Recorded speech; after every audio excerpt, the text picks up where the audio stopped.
Okay, what's up, people? It's me, you know, Mr. Pokemon. It's me. Yep, and we're here today. Showdown tournament stuff. I haven't done it in a while. You know what? Let me take out official Smogon and put Pokemon Showdown tournament in the title. We are trying to get the max SEO in today's world. No cap. So I'm here today. I got mad tournament battles. I haven't gone over the Smogon Premier League or official Smogon tournament in a bit, but Smogon tournament just got to top 8, and SPL just got to semifinals. So I figured it's a good time to go over so many battles, as many battles as I possibly could. You know what I'm saying? Like, it's time for me to go over as many battles as I possibly can, because this is some important content, right? This is some shit. So let's get active. How's everybody doing today, though? How we doing? It's a nice Tuesday. Shoutouts to this user, 1LDK on Smogon, because they and shout out Ninth. He's in my Discord. He's shiced. They be writing up all these posts on the OU games. They have all the, what's it called, sprites and links. So I know which game, like, I remember I might have seen or not, and I remember which game was like interesting or bogus. I'm trying to remember though which was interesting. This guy brought a Mew. This was shiced. He has a Mew. Mew is for sure ball sack, but you know what? We not hating. What we not doing is hating. That's what we not doing. We not hating, alright? Mew might be ball sack juice, but it's tough. Tyrants back to back is coming. I hope so. We gonna work hard. Something about the Dragon Spiral Tyrants. We got heart, alright? We got heart. Also, if we win again, I will be saying that I'm the greatest manager of all time with the back-to-back, and then I will have to retire, because you gotta think smart. You know what I'm saying? So get ready. Anyways, the Tyrants, even without our star player CTC, who is still banned for another 16 months. Yep, the system is fucked, but whatever. We'll be able to hopefully win the tournament. Let me see some eagle emojis in the chat for CTC. Fly high, soldier. Fly high, angel. You'll be back soon. We out to Pokemon champions. All right, we out to Pokemon champions. Fuck Smogon. We out to champions. CTC. We'll be back soon, gang. It doesn't matter. Fly high, angel. We'll be back soon. Who gives a fuck? Let's see. Stop the play the damn game. What the fuck? Who the fuck is this? Why are people so rude, bro?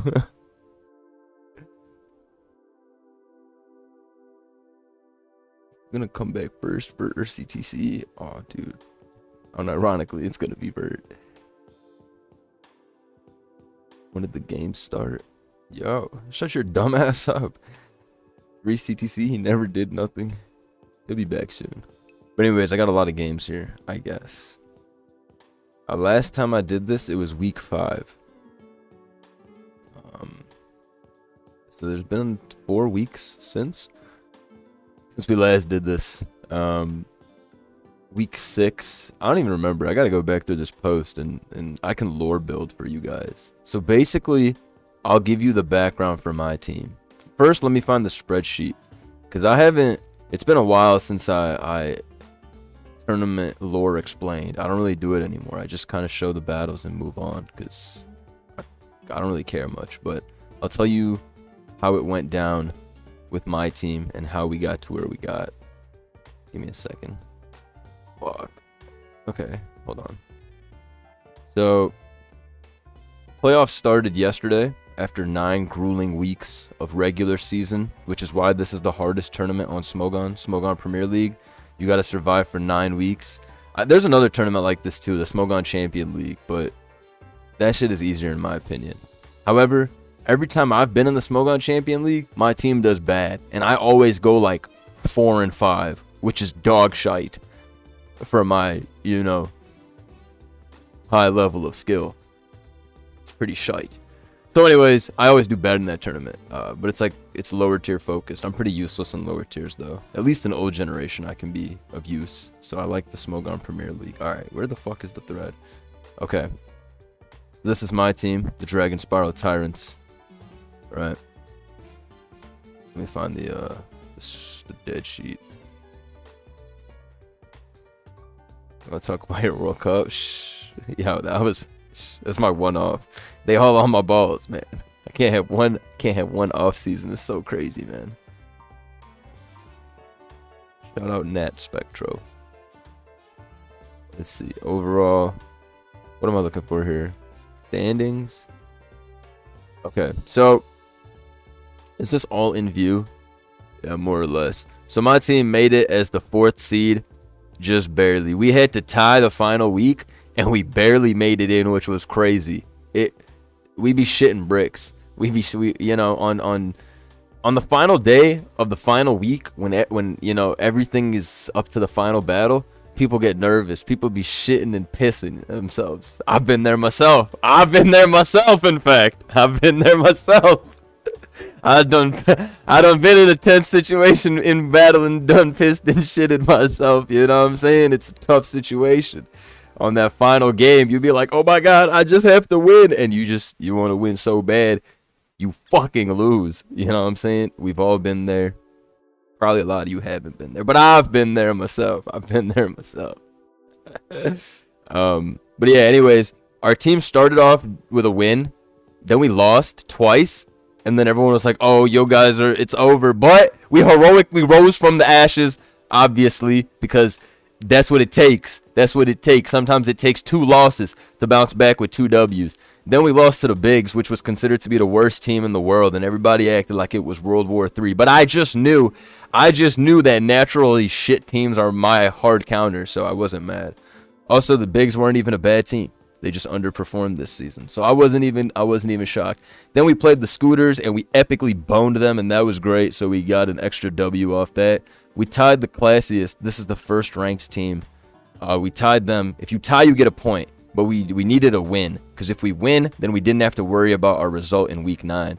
But because we only tied this team in week 8, we had to guarantee week 9 was a tie. Otherwise, it was goobed.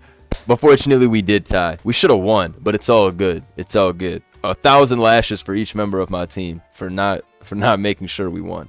Shout out AppHap for the 5 members. Appreciate you. We are tournament maxing. You know what I'm saying, man? But anyways, that's basically the backstory here. We basically had to fight till the end, and I've never been in Smogon Premier League and had to what's it called? Had to like, what's it called? Clench my fucking teeth, thinking like, fuck, are we gonna make it to the playoffs? So luckily though, we did. Now hopefully we can close it out from here. It's a tough world. And then we got official Smogon tournament here, which is what's it called? 8 versus 8 left. So now, I mean, this round's already done. You can see all the results are here, but this is Smogon's flagship tournament. I love this tournament. I think it's a great tournament. It's not even like that hard. I think if you put in a lot of effort, you can go far. Unfortunately, I lost in top 32. You can always play better, so tough you out. But top 16 just ended. I love this tournament though. I think I've been to fucking top 16 so many times and lost, and I made it to finals fucking like 10 years ago, and then ever since then I want to go back. But the games have been pretty shiced. I actually recorded one of the series live, but all the games have been pretty shiced. Everybody is bringing pretty cool teams for the most part. Like, what's it called? Like I covered one series. Hold on. I mean, people are bringing cool teams though. Like you'll see like one-off shits. Like, hold on. Like, for example, peep this. Let's see. Like, see, this is some new shit. Rotom X Curum X like, this is not no like standard 6. You know what I mean? Like, people use like some weird one-off shits, which I can rate. I remember this next game also had like a weirdo set. Turn the music down. Why is that shit too loud? Like this is pretty interesting. The Manaphy X Ogre Pawn. And then where's the tournament music? Alright, I'll go find it. Like this is different too. You don't really see. Let's see. But anyways, yeah. I'll probably show official smogon tournament right after I show some of the deciding games in the tiebreaker in week 9. Because I care more about official smogon tournament.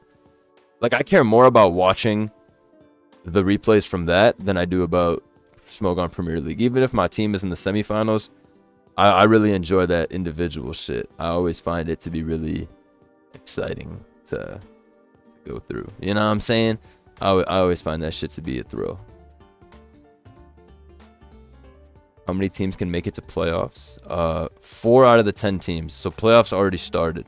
Playoffs have already started.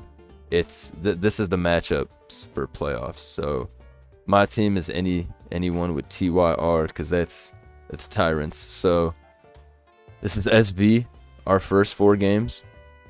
You have to go 7-5 to win. It's 12 games. You have to win by 2. And then if you tie 6-6, then you pick 3 players and you have a tie break. One of the game is forced to be current Gen OU, SVOU, and then the other 2, each side picks a tier that they want, and then they send whoever they want. But I got the best tie break in the game, gang. I got BKC, aka the best player of all time, you know, heavy investment, and then I got Soulwind, aka the GOAT, the absolute GOAT.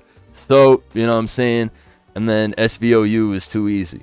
I got too many beasts. How's VK been playing this tourney? He's the best player ever. I'll show you his replay right now. That was from week 9. I'll show you. It was one of the most beautiful games I've ever seen. In fact, I fell to my knees at the gorgeousness of this game. I'll play this shit for you right now.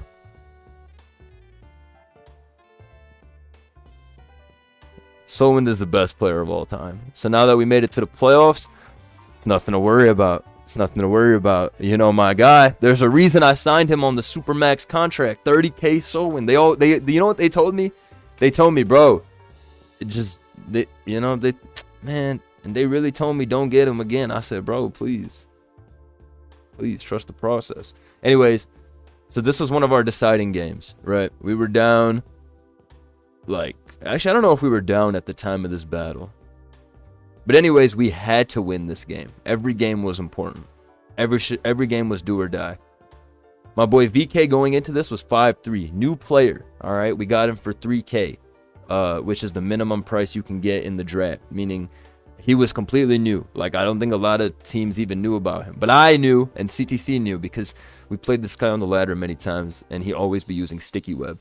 So, anyways, one of the players we retained on our team, which means we've signed him to a Supermax deal. He performed for us so well last year. His name is MyJava. I'll show you his game too.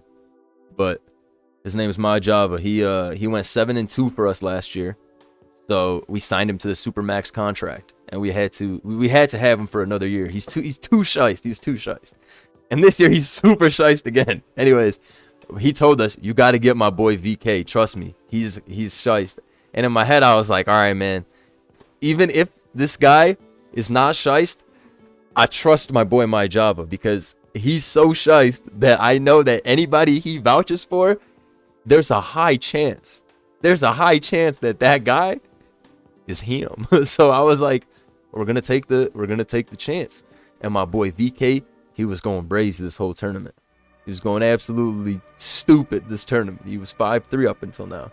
So anyways, the team we're using is some CTC Hydrapple Fat. You know what I'm saying? We got the classic guys on here. Zapdos, Slow King, Ting-Lu, Hitler, Stalin, Mussolini. This is a big 3. This is the worst shit you can ever run into. But I would say that 3D's matchup is not that bad, right? Because Deoxys Life Orb has a chance to hit everything hard with knockoff Superpower Ice Beam. King Gambit can be a threat if it's Terra Blast Fairy pretty easily, since it checks through Zama, and the other 5 will just die at appropriate coverage. there's a lot of, there's a lot of pressure. I like 3D's team. This is like the classic offensive type shit you could run. Probably Brox Lando. I don't know if it's Red Card Glim or Power Herb. I honestly don't remember what his sets were. The music is a little too quiet. There's no way that shit's quiet. I feel like that shit's probably right about the right sound. Let me see. I can turn it up though. Let me go to my settings. CTC really loves Tinkaton because he has no skill. He has no skill. He always needs to steal items, and with pickpocket and fucking, he has no skill. Wait, I didn't even put the poll. Let me see. I just got like a what's it called? Like a stream pop up from YouTube AI or some shit, and it said engage with your audience. What the fuck? I'll be engaging all the time. Be engaging with your bitch. Did you like the stream? Yes. Yes. Agency Tuesday. Why would it even say that? Are you engaging with your stream? Why would it say that? Yo, the AI is nasty though, because I'd be in the YouTube community, like my YouTube studio section, and I'd be thinking, okay, let me respond to some comments, and the AI will already have like half-baked responses and be like, just click this to send it. Like, even if I showed you, you guys would be like, holy shit, it's over for the world. The AI responses are super whack. Some of them are straight up mean, which I guess it tries to take from me, but I'm not no bad guy, all right? I'm not mad. I'm not no rude to the local man. You know what I'm saying? It's crazy. But anyways, they're all fucked up.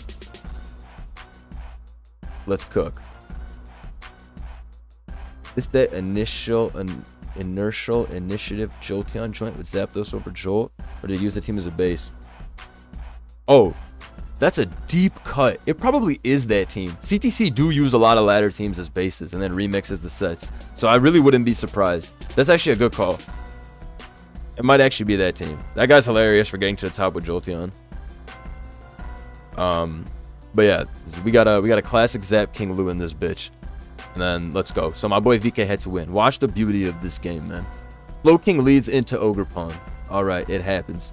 Glamora comes in turn 1 as Slow King clicks Sludge Bomb. It's a worthwhile trade, Slow King G, because while knockoff will do 70, if you do Sludge Bomb against Ogre, it's going to take 80, and if you poison, it's basically dead. You know what I'm saying? So it is red card Glamora. Well, we could tell it was defensive because 7 from Sludge Bomb's too little. Zapdos can Volt Switch for free here. This shit is Giga HP and Spec D and invested. Spikes go up. Glim is going to Earth Power here, get a little bit of chip on the Slow King. Future Sight comes out, and then Chili, right? Let's see. Yeah, Chili is free. Don't need the HP on this. Zap is able to come in. It's got the Chili X. You know what I'm saying? The Chili X Weather Ball. Who is the underdog? Both of these guys are 5-3 at the time, so this is an even matchup. Anyways, Glamora comes in and dies, and that's great because that's one troll off the field. Deoxys comes in here. Tinkaton comes in to check Deoxys with ease. But of course, bro. So you should, oh man. On Sunday when this happened, oh my god. I was completely zen on the outside, but inside I was like, somebody has to die. Somebody has to pay for what I just saw. So of course, bruh, our Tinkaton gets, when we would have got rocks up, and everybody's fucked if rocks go up, and also we just don't die. But anyways, bruv, it is what it is, and it was what it was. Hydrapo comes in here as rocks go up, so it's looking kind of shiced in a bad way for my boy VK, but don't trip. Because the GOAT clicks Nasty Ply here. Never mind, he Dracos. I don't remember what happened this turn. Deoxys comes in here as I believe Zap gets pulled, right? Okay. Tinkaton comes back in. Anyways, bullshit freeze. We would have got rocks up. Everybody would have been punished for life. Deoxys would have been punished for life. Shout out Michael. Got a new job. Thanking the agency. Hey, appreciate you, GOAT. Thank you for the first super. Shout out Drix in the chat. It's looking cheesed. It's looking cheesed. What's good, bro? How you doing? We see Tingaloo coming here on Katao Cleave. We're not helmet. We're leftovers. I thought we were helmet. That would have been better. But Ruination gets clicked there. Now watch this. You about to see the Lord CTC EVs. It's looking bad, right? Oh no. How did that big bitch eat? And how did it live so easily? 89. You know what I'm saying? I don't even understand how it ate. I was shocked. How can he eat and then also do 31 to King Gambit with Draco? Put some respect on the Hydrapple's name. This is not no mediocre. This guy eating them hits up. Nah, this guy's shiced, right? He's sheast. He's quite literally sheast. I wish Blunder would engage with his audience and beat your ass. I am. King Lu comes in here. It lives superpower, so it's okay. I think we click Ruination trying to catch Landorus, but it's whatever. Ironhead gets clicked. Literally an annoying crit. Literally an annoying crit, because now Deoxys can come in and threaten with superpower. But he goes Zama, so maybe it wasn't that annoying. Actually, it is, because Press didn't kill. Haxed again. Keep watching, though. Lord Knowledge is about to be put into play. Hurricane gets connected there. Deserved. Connects again. Alright, it's all good. U-turns out. In comes Deoxys to click Ice Beam. We need to keep this healthy because it's going to be our defense against Zama. Dark Arts Zamazenta. Psycho Boost gets clicked as our own Za gets sacked. Our own Za is just Boots for attack. Boots for attack loses to Iron Defense Zamazenta. And we already know it's Iron Defense because it's Body Press.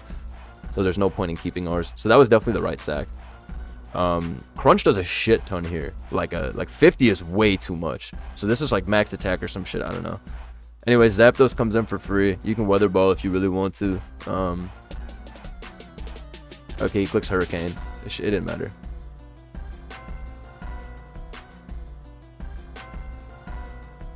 Ice Beam comes out. 57% is weak.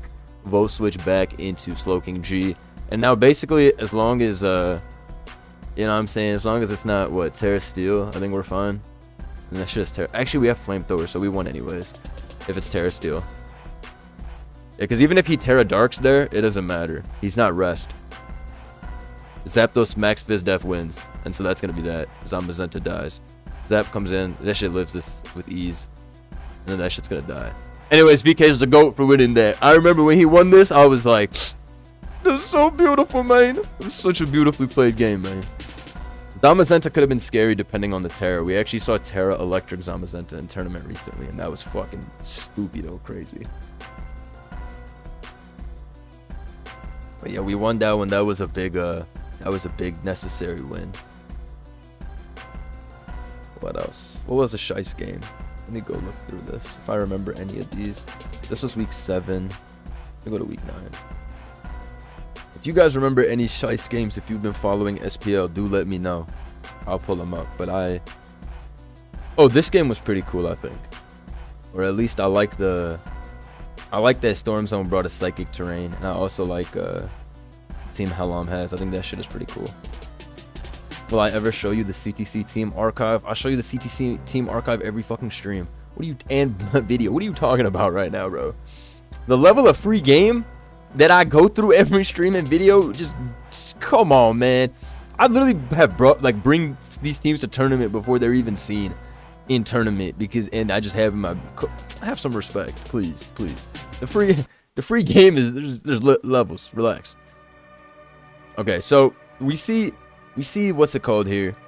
Deoxys Speed X Psychic Terrain. He just want to expand. Expanding Force. Armarouge is on here too. Armarouge is one of our favorite cheater mons with dual screens up, weak armor, chrome dome bone. We all know it. It's the best set ever, but unfortunately this is not that. Seen this team a couple times in tournament. I think it's lead Deoxys Hazards. Then everybody else sets up. But Deoxys into Hatterene with lead Hazards is not the best. So Ogerpon leads off as Gold leads off as well. We see Knockoff. It's Life Orb, which is interesting. Knocks off Custard Berry as Make It Rain comes out and does 84%. But because this is Life Orb, which is, like I said, crazy. I wish it was just Banded or Boots. Everything, like, Life Orb is for sure bad. Anyways, now he dies to himself. Switches out into Indeedee. Hallam just stays in because the trade is more than fine for him. The Pokemon, if Ogerpon stays in, it's going to die to Life Orb, so he can just stay in. Gets a big-ass hit off, which is awesome, right? Shout out No Guard for 19 months. Are you sure you don't have a folder of CTC confidential teams locked away in the basement of the Pentagon? Yeah, I'm going to post it on eBay for $3,000. Psycho Boost with the boost from Terrain. It's 28. This is Assault Vest, obviously. Golden Go gets sacked here. Or it's not Assault Vest. Wait, what the fuck? How can that shit only do 28 then? How is that possible? If it's Terrain boosted. What the fuck? I'm bugging? How can that shit only do 28? I guess it's 0 special attack Deoxys, but even then, damn. Damn. Nah, it's not max speed F. It's definitely max attack. Because I think it's a 0 special attack Deoxys. It's probably just bulky Deoxys or some shit. I don't know. It's definitely max special attack hat though. 72. I mean 52 is crazy damage. This hat is hitting the lick though. Shit doing big damage. You just click dazzle here. Bro, why did you not dazzle? Oh my god, self-sabotage is crazy. First off, why wasn't dazzle clicked to begin with? There's no fairy resist here. They're all weak to fairy. Why is psychic noise being clicked? Wait, what is going on, bro? Why did he ruin his own turns? What? Bro, my boy Storm, bro. Come on now. Landers gets sacked to Armor Cannon. Okay. I think Ogre's coming in now. Hopefully that shit isn't Trailblaze.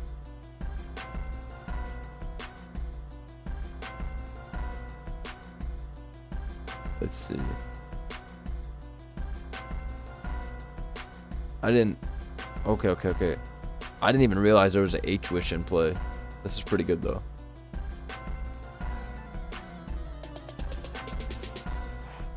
Okay. Terra Grass. Is that what he does? Okay. Val would have lived. Without Terra. So, that was a fine switch to Val.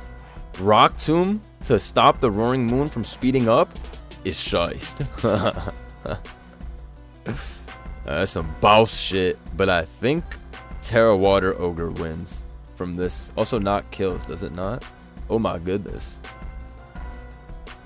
Alright, agility gets clicked. Okay. Now, I think it's over. I think Ogre Punch wins. I mean, maybe there's like an Endure path with Armor Rouge, but... Because Ogre's going to Terra Water here, and it's going to click Trailblaze or Synthesis. Okay, so he so he is... Okay, literally Trailblaze and Synthesis. Crit is annoying. Gets crit again. Okay, it's not Endure. Or maybe he just didn't Endure, and he tried to make a read. It could have been either or. Or maybe it was still fat. I don't know. That was pretty shice endgame. That was pretty shice endgame.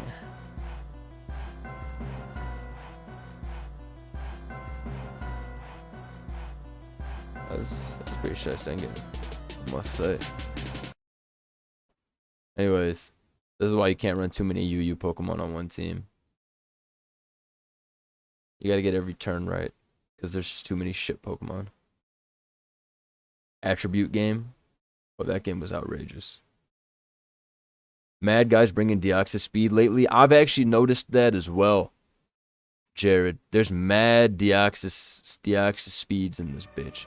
Everybody want to have that fast Deoxys, which I understand. It's a great Pokemon. You can't go wrong with Mr. Deoxys. Shout out Raccoon Rio. Or Ryo, joining the agency. Appreciate you. We're on the way to 1,000. Everybody watching, make sure you like the stream. Also, make sure you subscribe. You never miss the tournament stuff. You never miss any of this stuff. I'm going to start posting some powerful videos and streams. I'll have to get into my informational bag because there's going to be a lot of noobs playing now. Well, there's always noobs on here, but there's going to be even more noobs. It's going to be noobed up. You feel me?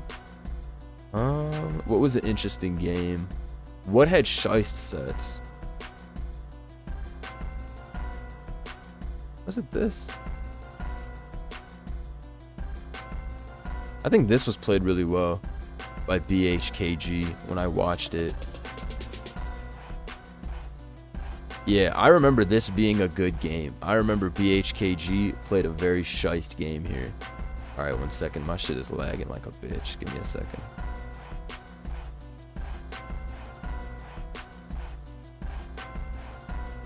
Okay. But yeah,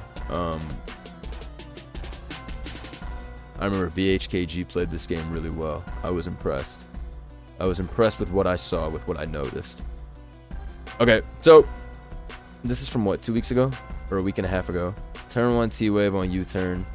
I'd say that's a good trade. Because for Marina, obviously, is a threat.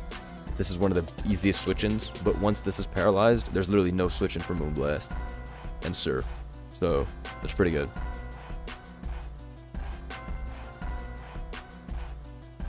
Za. Alright, so Za comes in here on Ivy Cudgel. Takes 28%. Iron Defense. Gets paralyzed. Probably went for U-turn. Now Landris. Oh, Glim. Alright, red card. I'll do 75. 63. Bet. He's got the defensive one. Alright. He got out of there unscathed. Primarina comes in. Ogerpon comes in on Psynoise. Great play. Catches that shit easily. Goes for Draining Kiss. This is gonna click. Horn Leash. Okay. Well, this shit was always gonna get owned by Ogerpon. Prim has been mid this SPO. Prim used to be the fucking cheapest mon ever, but the shit, I mean, the shit's ass into this team regardless. Psynoise Kiss into this is tough.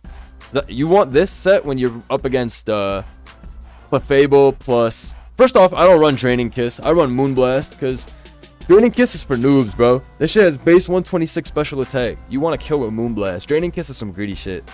I run Draining Kiss on weak bitches. On strong shits, I'm running the Moonblast. Terra Ghost Glim to keep the spike and the T-spike up is pretty solid for him. Landers comes in, helmet chips. This looks really bad now because EQ is just free. Or Earth Power, right? Oh, it's AV? But he clicked Ice Spinner, not Rapid Spin. Oh, no. Huh. It was AV. I didn't even expect that. AV is pretty shiced. Should've clicked Rapid Spin, though. That was bad. Glim comes in here to threaten with EP. Rocks go up, takes some chip from EP. Latios comes in on what? Lava Plume? Oh, it might be Magma. But he knew he would click Earth Power. Nice play. Psynoise comes out on Magma. You can stall out Magma, I guess. You can Psynoise twice here. Gets a crit here, so... I mean, he would have been at 50, so I guess that's annoying, but whatever. Zama comes in here on Ice Beam. For Psychic Noise again. Damn! She caught the double? I remember this battle now. The dude had Ice Beam on his Latios. I was like, bruh. Nah, there was no helmet anymore. He knocked it off the turn before. Clicks Ice Beam on DD. And then what? Did he Terra yet? He did Terra, but... Clicks Scale Shot and misses, but, I mean... Za hasn't... what's it called? It's called Za hasn't been sent out yet, so it would beat it. Anyways, yeah, I thought this was well played. You got like pretty much every turn right. I like both the teams. I also like this stupid Latios with Psychic Noise Ice Beam. I thought that was pretty novel. Okay, what was interesting here?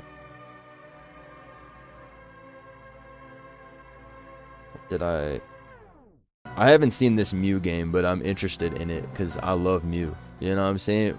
Everybody should enjoy Mew. You know what I'm saying? It's a cool Pokemon. He fell off. Fell off over time, but...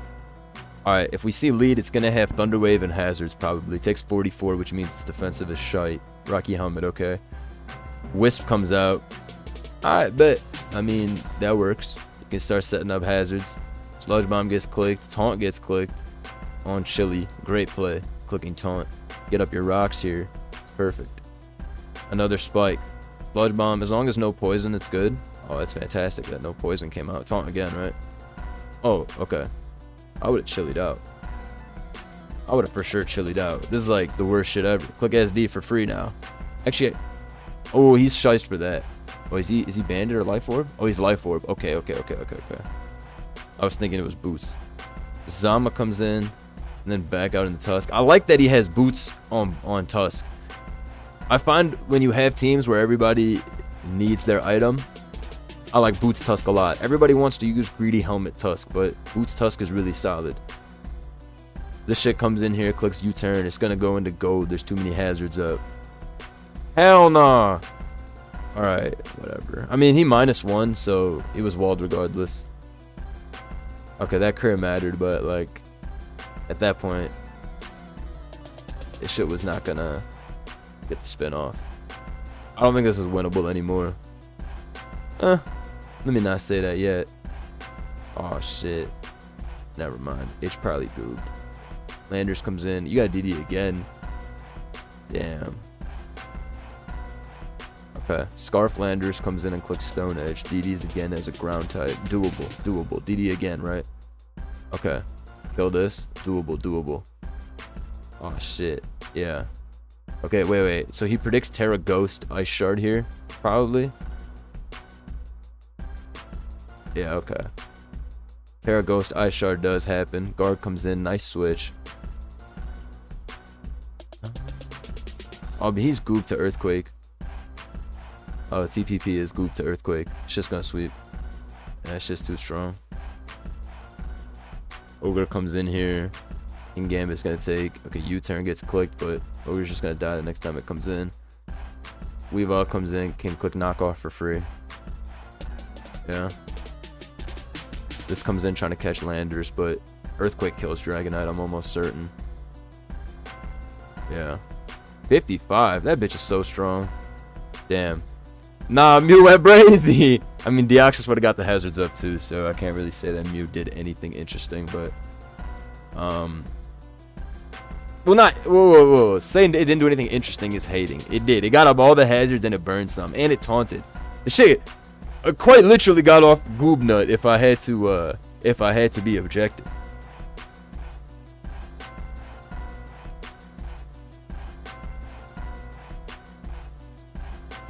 What else was interesting here?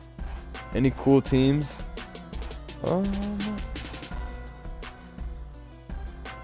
What was interesting?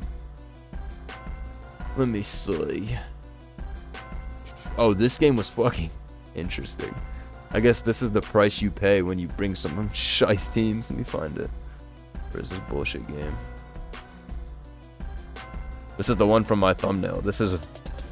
I know some of y'all were probably wondering, where is that stupid Zarude game? Well, let me show ya. let me show you some Zarude action. Let me close up the games we've already finished, so I stop lagging my computer for fun. The spreadsheet also be lagging my shit for fun.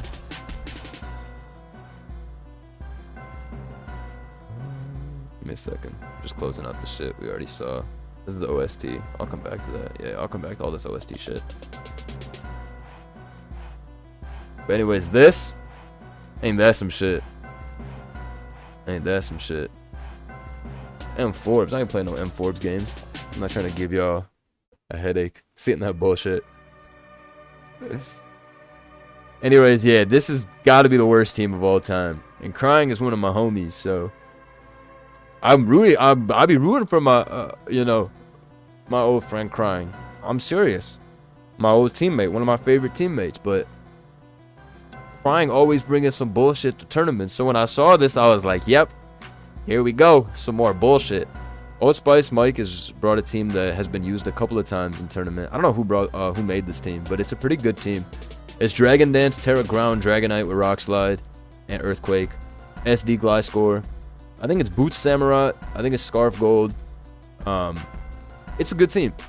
We've seen it quite a lot of times in SPL now. At least 4 or 5 times. Helon made it. It's a cool team. I like it. I think it's probably even in SPL. I think it's like 2-2. Maybe it's 3-1. But I've seen the Dragonite win a lot. Ground Dragonite's pretty shiced. That shit does its job. Anyways, Crying's team is bullshit. You cannot run all this shit on one team. Let's get into it. Gliscor comes out. Enamorous leads. This is like half and half. If it's Specs Enamorous, then this is not the best for Mike. But if it's Scarf, then it's okay. Regardless, though, Mike can't risk this shit subbing up or doing some bullshit. I think it's Specs if he let it. Alright, sub. Either way, Scarf was unlikely. But free Earth Power here. Scarf Make It Rain comes out. It's the 65. Oh my goodness. She did way more than I thought. 65 is crazy in retrospect. The shit's 0-0. Make It Rain comes out into Treads. 28, which means the Tread is for sure not AV. Yeah, it's probably 0 bulk. Taking 28 from -1 is crazy. Treads can go for rocks or knockoff. Alright, EQ. Interesting. I think Crying probably predicted Samurai, and that's why EQ came out. I don't know. I think EQ's an ass play. Or it doesn't have rocks. Anyway, Stone Edge gets clicked on the switch and kills Moltres, which is crazy. But yeah, when you're countered to Zamazenta's Claw's Iron, it'd be difficult to make moves. Like, nah, I hate this team so much, bro. Shit pissed me off. Shit pissed me off. Bro, why, bro? This shit making me mad. Why is this not shit making me mad, bro? Alright, Treads comes in, but Gliscor is so cheap. Gliscor is so cheap. Why is this a fucking legendary? A legendary that we didn't even get for years. They gatekept this shit as if this was some boss. Why is this shit doing 49 with its stab move? And Gliscor, aka Satan, is doing 59 with unstab facade. Obviously, there's a problem here, right? It can't just be me that notices. We gotta address it. We gotta address this bullshit. They need to ban this. I'm straight up. They gotta ban this. Only weird fucking Satanists like CTC believe that this shit should stick around or that it's healthy and it promotes growth or whatever the fuck in the... No, it doesn't promote any of that shit. This shit is anti-growth and anti-everything. I hate Gliscor. They need to ban it. I was Gliscor's biggest fan too. I was so sad when it didn't come back in Gen 8. But this right here, this was not meant to happen. But I'll tell you this, it's always defensive Pokemon that ruin everything. It's always them. But Gliscor isn't even defensive. He turned into the double trouble, the defensive offensive machine. How can you turn into a normal type? That's the most bland type of all time. It's like Cast Form and Vigoroth and all them shits. How can you voluntarily turn normal type and it's OP? It's crazy world. It's gaudy world. Iron Treads click substitute. Alright. Alright, yo. I need that pack. Whatever was smoked before this game, I need that. I need that. Oh man, Earthquake better to a KO. Alright, good. Yeah, but you know what's crazier than clicking sub? Clicking Earthquake and to a KO. I mean, I guess it mitigates the need for prediction. This is still a ball sack set. I don't care. Zamazenta comes in on the next EQ, takes 45. Yeah. See it, turn Ghost here. Damn. Alright, I'm be honest. Going Moltres when Claude is defensive enough to take only 25? Come on, gang. Why did Claude not come in? Also, what is Claude's item if it's not boots, lefties, or help? I'm getting mad, right? I'm actually mad. What's going on? Anyways, you're about to see the most bullshit of bullshit here. Just watch. Alright, Treads comes in on Facade first. Dies because Gliscor is broken and shit. Alright, now watch this turn. This is pretty shice. This is pretty shice. Oh shit. And then it kills Gliscor, which is like, get packed. However, unfortunately, Zarude is not only a bad Pokemon, but it had to Terra. So unfortunately, it's Joe. Dragonite comes in, it clicks Dragon Dance, Rock Slides again. Why is it still faster? It's crazy. Wait, what? How's that bitch? Wait, what? Yo, how slow is this? How can you still be slower? This is like... Oh, nah. This is the most bulky of bulky Dragonites. Nah, you deserve to get flinched for running this ass Dragonite. I'm be honest, this shit should have flinched. What's this bullshit Dragonite? D-Knight is the least hype mon. It's literally the least hype mon of all time. Anyway, the game's over now. Dragonite's here to end the show. Then, of course, this shit is water absorb. This is the worst game ever. Yeah. Nah, but that Terra fighting CC was crazy, right? That shit was crazy. It's a lot to take in this planet. It's a lot to take in. I don't get that Clodsire. You know what? That would add you to a list that is very long of people that do not understand what that Clodsire was doing. Alright, let's watch this game. This game was absolutely crazy. I remember this. I saw this partly live, and then I had to leave, and then I came back, and when I saw the ending, I was like, what the fuck? We got a nice offense versus offense. A little gold roaring moon for your bitch 2 times in a row. That's the, you know what I'm saying? There's two signs of a never mind, let me not. All I'll say is Ting Lu X D Knight X Gold and Roaring Moon X Gold. We need to grow up. We need to stop using this cheap shit. Offensive non-sun wake in 2025.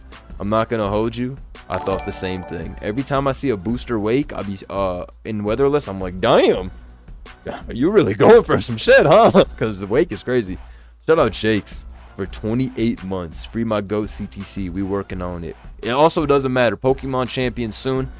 Agency Esports. CTC is going to be our first sign. He's going to be the best player in Champions in the world. It's already written. It's already written, man. You know what I'm saying? That's the shit we own. Not gonna lie, there should be a Ninetales on that. I think you're right. If you put Ninetales over Valiant, this shit is gorgeous. Remember when Wake got suspected? Yeah, that was like some. There could be a viral video done on that when Wake got suspected about how Smogon's fear mongering went out of insanity, and they tried to ban Wake, which is literally a fucking mid Pokemon, which is just. That was a crazy era. I won't cap to you. I won't cap to you at all. What do we think about the Wake? You think that shit should have been banned? What do we think about that era?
Alright, I'm back. My dog started making some noises. I was confused. Ban Roaring Moon. Who's saying ban Roaring Moon? Get a job. I actually thought Roaring Moon was kind of shiced, scary, but no. Get a job. Roaring Moon is not broken. Roaring Moon, he can't hurt you. He's just in your dreams trolling. He's not the guy you think he is. Trust me when I say this. He's not the guy you think he is. Alright, let's watch this game. This one's fucking Uni. Alright. So we see Golden Go lead into Ogre Pond. Balloon Gold, so we can see either Shadow Ball or Thunder Wave come out, depending on. Usually Balloon Gold is Thunder Wave. This is a good lead by Pico. I mean, I guess it covers Deoxys and Ogre Pond. It's not the best in the land though, unless he's Make It Rain. But whatever. Nice. Turn 1 crit. I remember watching this, and then I basically turned the game off because I was like, yeah, this is probably fucked. Turn 1 crit is crazy. This shit should have got Thunder Wave turn 1, but Ponage. Dude, this is why the fucking last day Sunday is so nerve-wracking. Imagine your team needs to win to qualify. Imagine this is your teammate. You see him get crit turn 1. I'm crashing out. Somebody has to pay. Somebody has to pay with their life. I be trolling though. I be fucking trolling. Can't help it. We see rocks go up here as Ivy Cudgel comes out. Luckily for them, it's not Power Whip. Endeavor gets clicked, which is interesting. I haven't seen Endeavor Great Tusk. I think I seen it one time, maybe max. It was cool though. It did its job. Dragonite comes in here to click Dragon Dance, most likely. Okay, clicks E-Speed, red card? No. Hell no, stop Thunder Waving, 2025. Gets the full para, alright. We see Landers come in here on a DD. U-turns out. That was a good play, just to get the Intimidate off. Goes into this. Probably gonna DD again, no? Yup. You get to Ice Spinner here if you have it. Oh, it's lefties? That shit does not Ice Spinner. That shit's probably EQ. That shit did 80%. 54? That'd be just bold. Doesn't E-Speed. Maybe doesn't have it. No, he did have it. He should have E-Speeded. Alright. Dragon Dance here as Roaring Moon. Why would you stay in? You gonna acro? 28 is crazy. Damage 3 to 6. The chips are stacked against this Roaring Goon. Nice sack on the Ogre. Get the free turn into Landers or what? Oh, Balloon? Perfect. Clicks knockoff for 43. Are we low kick? Gotta be, right? Damn. It's looking good. It's looking shiced. Iron Valiant comes in here to click Moonblast. Switches into Deax's speed. If it's low kick, that means it's likely low kick Katao Sucker. Moonblast comes out, knocks that shit out. Golden Go's gonna come in for the hashtag big trade. Turns Fairy type on Shadow Ball.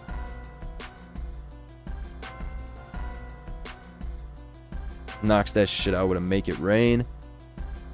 And now it's Wake against the world. We see Agility clicked here. Dazzle. Yup. Switches out into Roaring Moon. On Hydro Pump. Agility Pump is crazy. I be running Surf. This set is balls, but I get it. I get it. Switches out, switches back into Landers T. He's doing this to get in Custap range. I remember when I was watching this endgame live, it was pretty obvious that he was trying to get into Custap range. It makes sense. Personally, me, I would have gone for Gambit 50-50s and got all of them right, but I understand why you'd want to get in the Custap range. Now watch this turn.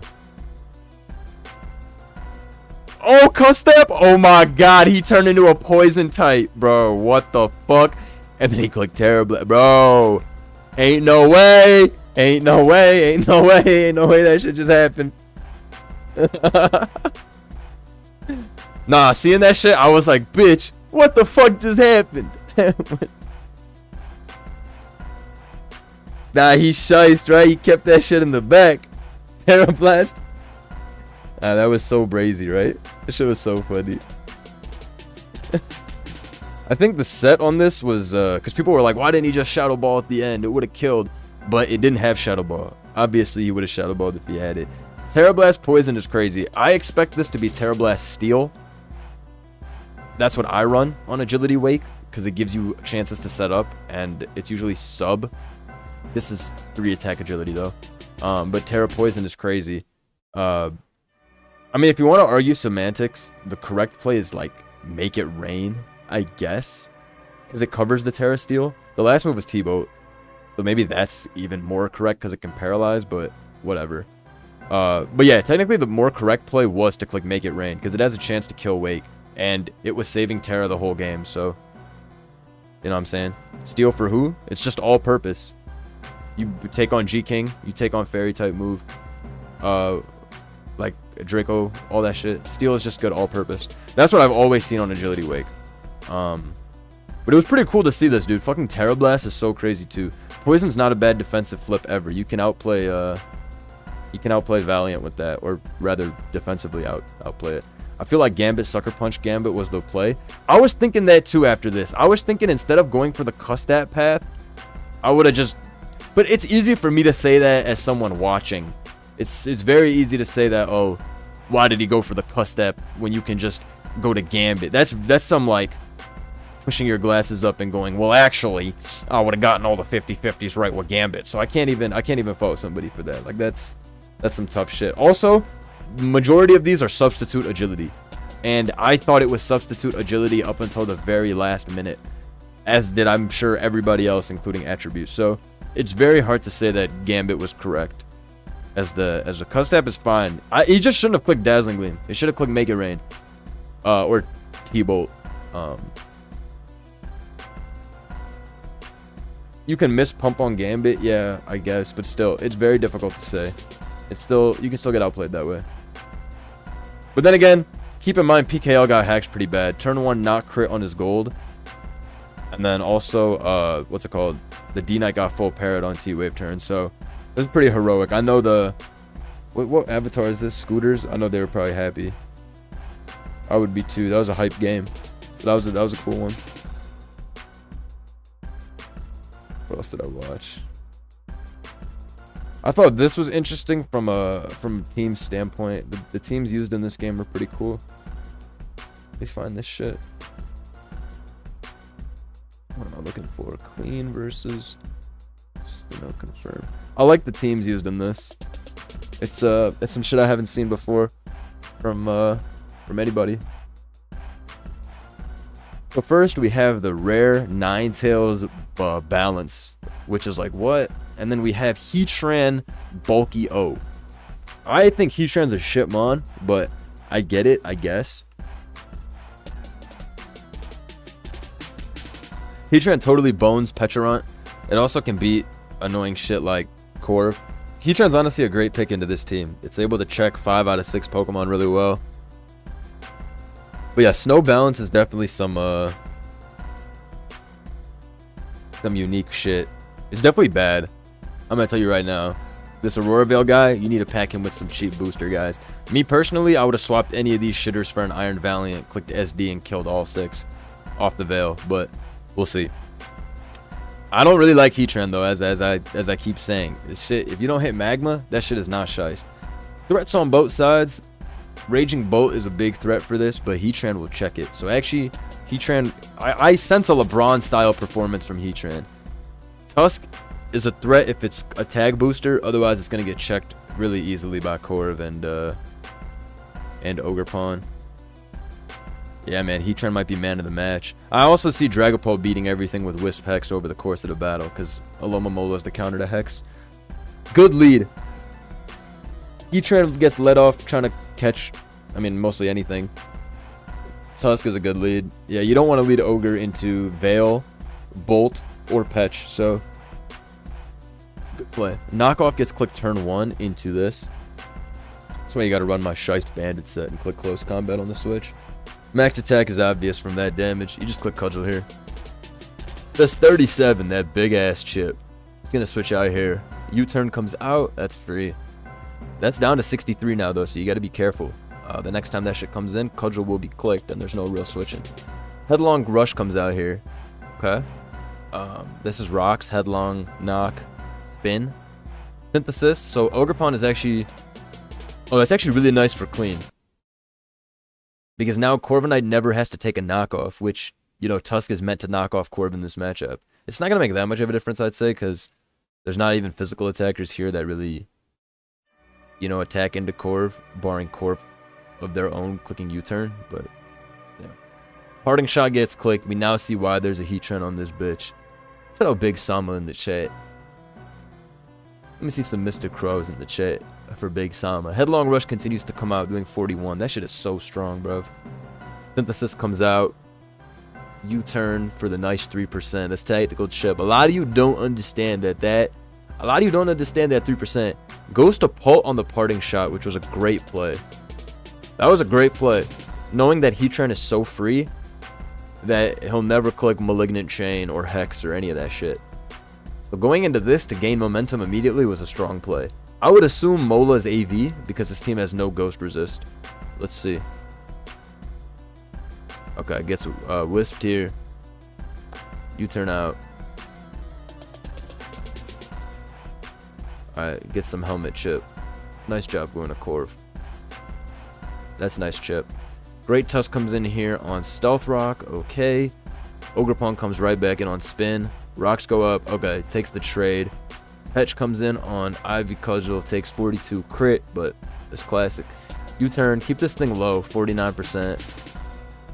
Okay. Heatran is now an issue. Heatran is now an issue. I repeat, Heatran is now an issue. Great Tusk comes in. I would have gone into Alomomola. No burn though, so he's fine. Ogerpon comes right back in because it's able to take Headlong Rush. Ooh, crits the rapid spin. That's pretty shiced. Now it's in headlong rush range. Uh-oh. Uh-oh, it might get active. It might get active.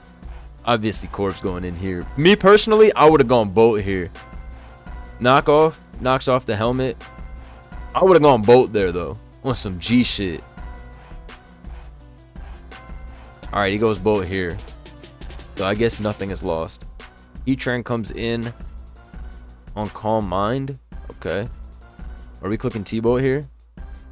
Calm Mind again. Interesting. Works out though, right? Because you can just T-Bolt now. Goes into Ogerpon Wellspring. Calm Minds again. This guy's on some shit. Alright. Kills it, but I'm be honest, man. You did not need all that +3. So, whatever. Goes for Terra here, but, I mean, all this HP has been sacrificed, so it's too late. Thunderclap should do a nice 58 to 63, if I had to guess. Oh my god, that's so strong. 67%. Okay, so Bolt did do a lot. Bolt did do a lot. It killed Ogre, it killed Tusk, but no damage on the Heatran. I don't like that, because if that shit turns into some unfavorable Terra that Tusk can't beat. Also, Tusk is walled still by Corv. Okay. I be using Terra Bug Bolt. That shit is good. I used that in the tournament recently. I'll show you the replay. That shit won. That shit is shice. Y'all hating. Flip turn gets clicked here. This shit's burned though, so it's not a threat. Bug is amazing on Bolt. You guys are bugging. In comes this on Headlong. Definitely a bit of a desperation Headlong. Dragapult doubles in, which is a great play. Is able to click Whisper, whatever. Goes for Hex. Oh my god, that shit is so AV'd up. That shit is so AV'd up. Oh my goodness. 24 is not real, right?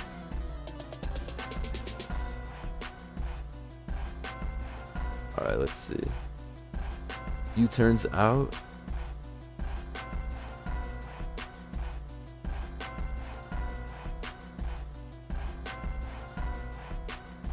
Bug, you run Bug so you don't lose to Kyurem. That's why people run Bug. Alright, we see Brave Bird come out. That bitch is fully Fizz Def. Good God almighty. Has a lot of Fizz Def. 32 and 27 is really not much. Also, Flying gets beaten by Ice Spinner Tusk. Bug doesn't care about Ice Spinner or Headlong Rush. Flying Bolt doesn't exist. That's definitely some like 1300s technology. That's some like week 5 shit. That shit is not real. Fairy or Bug always. Or even Terra Dragon. I'm not against Terra Dragon either. But that's better on specs. Okay. Clicks Hex here on Hex. Lives with 5%. Good trade by Clean. Mola comes in on another Hex. Taking some chip. This is good for Hoenn too, though, because now this is in flip turn range, right? Yeah. However, this is low now, and Heatran could potentially win with the right Terra. Alright, somehow Corv is low as balls.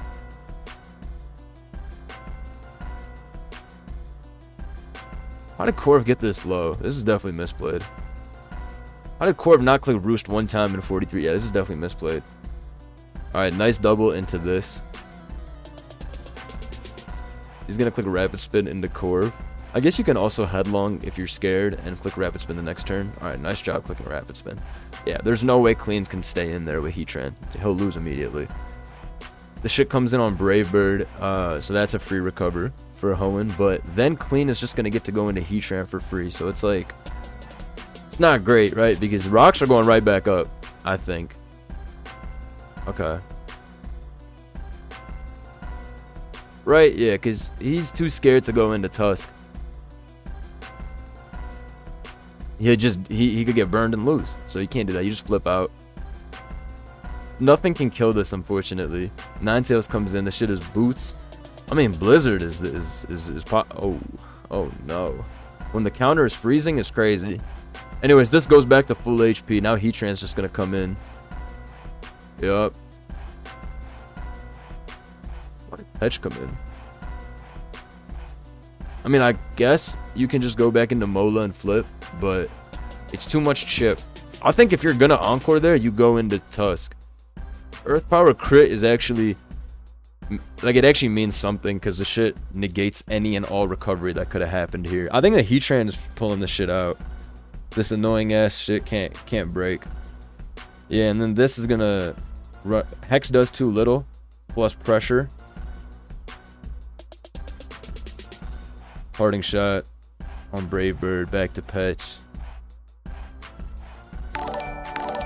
That shit starts eye-deffing like a boss. Bitch, I'm a boss. Shout out Kyogre. I remember when Petch came out initially and no one really used him. Stocks really rose over time. Dude, everybody loves Petch now. That shit is a platinum performer. Alright, this game has gone on so long, it shit making my computer lag. Roost, Brave Bird, eye-def press is crazy. He think he is sweeper. He think this is Hawlucha. This is the greediest set ever. I'd be running U-turn over Brave Bird,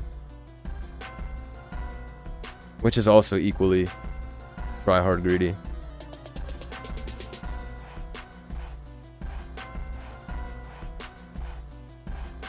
Freeze dry here for the 25. Guys to press. Oh yeah, this shit got PP stalled out of its moves. This comes in and rapid spins. It's gonna die to press here. And that Heatran wins. This was definitely misplayed. But this team sucks, so I can't really. You can't have the world's weakest team and then a fucking Raging Bolt as the counterplay to any and all breaking. This was well played though, and Heatran got up the fucking noob gut. So this was a great pick to bring Heatran into to get Heatran pulled into this. It did really good. Heatran into Corv and Petch. I mean, the big thing is showing that Petch, which is one of the most annoying Pokemon, gets checked. Also goes to show that balance without Gliscor, bulky offense doesn't. Well, bulky offense in general isn't in Gliscor, but yeah. Boring ass endgame. That was only a boring endgame to you if you know what, I won't even say it. But you might be in the wrong place. Alright, let's see. What was the other one? Oh yeah, we'll show a cinematic game. My boy my Java. Alright, if we lose this game, we died. Basically, we had to win this game. What was the purpose of Ninetales? That shit has a high aura level. You know what I'm saying? Ninetales Alola looks like the type of Pokemon that Playboy Cardi would be seen with. So really, the only purpose of Ninetales there was to look shiced. That was the whole point. Ninetales was literally there to make to up the aura of the team. You know what I'm saying? All right, so we have my Java running the type of team you play it on ladder, and you're like, no, I'm not trying to play this shit. At least that's the reaction I have when I see all this booster trash. Well, there's only 2 boosters, but this is cheap. This is cheap. This is cheap. This is really cheap. This is just a cheap team. Deoxys, Tinglu, they be doing the hazards. I think our Deoxys was red card plus Stealth Rock? Reattack? I don't know. Maybe Tinglu was Stealth Rock, not Spikes. I don't remember. But yeah, basically my Java, he's shiced. He went 7-2 for us last year. We retained him because he's the man. We needed him to win this game. Otherwise, we're not going to playoffs. But it's like him and maybe Soulwind I trust the most, because they were on the team last year and they had to play in these tense ass situations. So him being in our tiebreak, I was pleased with that. Technically, this is a new Triple Dark, right? With Tinglu x Ogerpon x King Gambit. But you already know, bruh, if we're in the deciding game, we're rocking the Triple Dark. It doesn't matter, bruv. It doesn't matter. Triple Dark is the most OP style of team ever created. The 3 Dark types is never going out of style. Samurai, Darkrai, it doesn't matter. You can have so many cheap ass options. Triple Dark will never go out of style. It's the most OP shit ever. CTC will always be telling everybody to use Triple Dark. This shit is cheap, man. Knockoff, unresisted. Alright, Doug's team, balance-wise, I don't hate this team, but I think Samurott is sorely misplaced. Why is Triple Dark so good? I'm dumb. Because Dark-type Pokemon have few counters in general. Dark is only really consistently resisted by Fairy-type Pokemon. And so King Gambit is checked by, like, nothing. So once you stack Dark-type Pokemon on top of each other, you're able to break through the counters a lot easier. The shits are just cheap. All Dark-type Pokemon have cheap moves, too. Darkrai is cheap on the special side. Samurai has Ceaseless Edge, so that shit's annoying, too. Most common form of Triple Dark is Roaring Moon plus Gambit, and then either Samurott or Darkrai. Tinglu isn't really like a offensively inclined Dark type. It is a Dark type Pokemon, but it's not like it's using knockoff or using that to advantage. It's still a Triple Dark team, though. Dark is just the cheapest type. It's been that way for the last 2 generations. Ghost is up there as well. Don't get it twisted, but every Dark type move is cheap, man. Knockoff, Ceaseless, Sucker, all them shits is cheap. Ghost Pokemon don't have good moves. They only have Shadow Ball, which just goes to show how good Dark can be, because they don't even have a good physical stab, and it's 2025. Well, they have Poltergeist, but even that shit is stupid, because if you knock the Pokemon off, it can't be used, so it's a shit move. It also can miss. Poltergeist is for sure a bad move. I can't believe it's 2025, but we don't have a real good Ghost stab. My boy Dragapult uses Phantom Force and Terrablast Ghost. It's a tough world, gang. But yeah, Dark type only got better. I need to find out who at Game Freak HQ during Gen 6 was like, guys, I got it. Let's fucking make Steel not resist Dark and Ghost anymore. Whoever thought of that shit at HQ, oh, nah. We need to go back and stop him from all that bullshit. Most broken typing offensively, and I guess defensively, objectively, is Magearna typing. Steel Fairy, that shit is OP. It shit'll always be OP. There's nothing fair about that shit. But anyways, let's get into this battle. This is the backstory. It's Sunday night. If my Java loses, we're out of the tournament. But I knew my boy was powerful, so I knew he'd win. Watch this Shice Gaming. Turn 1 predicts the G-King lead like a complete boss and leads Ting Lu. That man is a genius. Knowing Samurott will not lead into Ogerpon Wellspring. So instead of leading Ogerpon Wellspring like a complete noob into Slowking G and getting forced out, mitigates all of that, it leads off with Ting Lu. +1. Ruination on the switch to Clef. Now we're running max speed Ting Lu, which is some rare bullshit CTC likes. I don't know who made this set. It wasn't us. It's a Shice set though. Dugza predicts Taunt and goes for Knockoff, which is a good play. Or I guess in general, Knockoff is fine because you expect your Clef to be faster and can softball the next turn. But knocks off the Helmet, which is honestly whatever. It was going to get knocked off by Gliscor, or it was going to get knocked off by Samurott regardless, so it's fine. Anyways, Taunt gets clicked. Deoxys comes in here because you don't want Ting Lu to take too much damage. Ting Lu takes too much damage, then there's definitely a way to lose to Dragapult later on. Also, Slowking G with Flamethrower and Sludge Bomb can be mad annoying. Thresh created max speed Ting Lu? That sounds about right. He a Ting Lu merchant. We see Deoxys speed come in here. Good double. Good double. Gliscor doubles in as well. Probably not. Dugza probably didn't want to take the Earthquake. But Deoxys coming in general was an amazing play because he forced out Gliscor. Dugza's probably fine going to Gliscor because Toxic Orb's activated. Can use that to defensively check Moon and Vow a turn earlier than would have previously. This is defensive. Deoxys clicks Knockoff. Knocking off Slowking is always appreciated. Burns with Flamethrower. Cheap!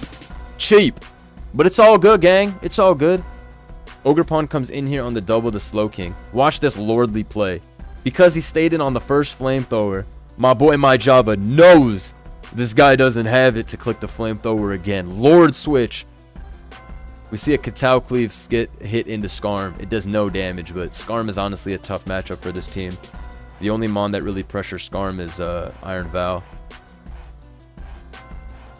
Clicks SD, but as you can see, this shit is max speed. Or not max speed, a lot of speed. Because our Gambit is max speed too. And 29 from Katao with 0 deads means that this Skarmory really is lacking a lot of physical defense investment. It's not max phys def investment by any means. iDef comes out here, doesn't want to take a Thunder Wave or Knockoff, so switches into Slowking. My Java just clicks Knockoff because, yeah, knocking off the Helmet is always appreciated. Taunt is a great click here on Chili Reception. Stop that shit from getting the free turn into Samurott.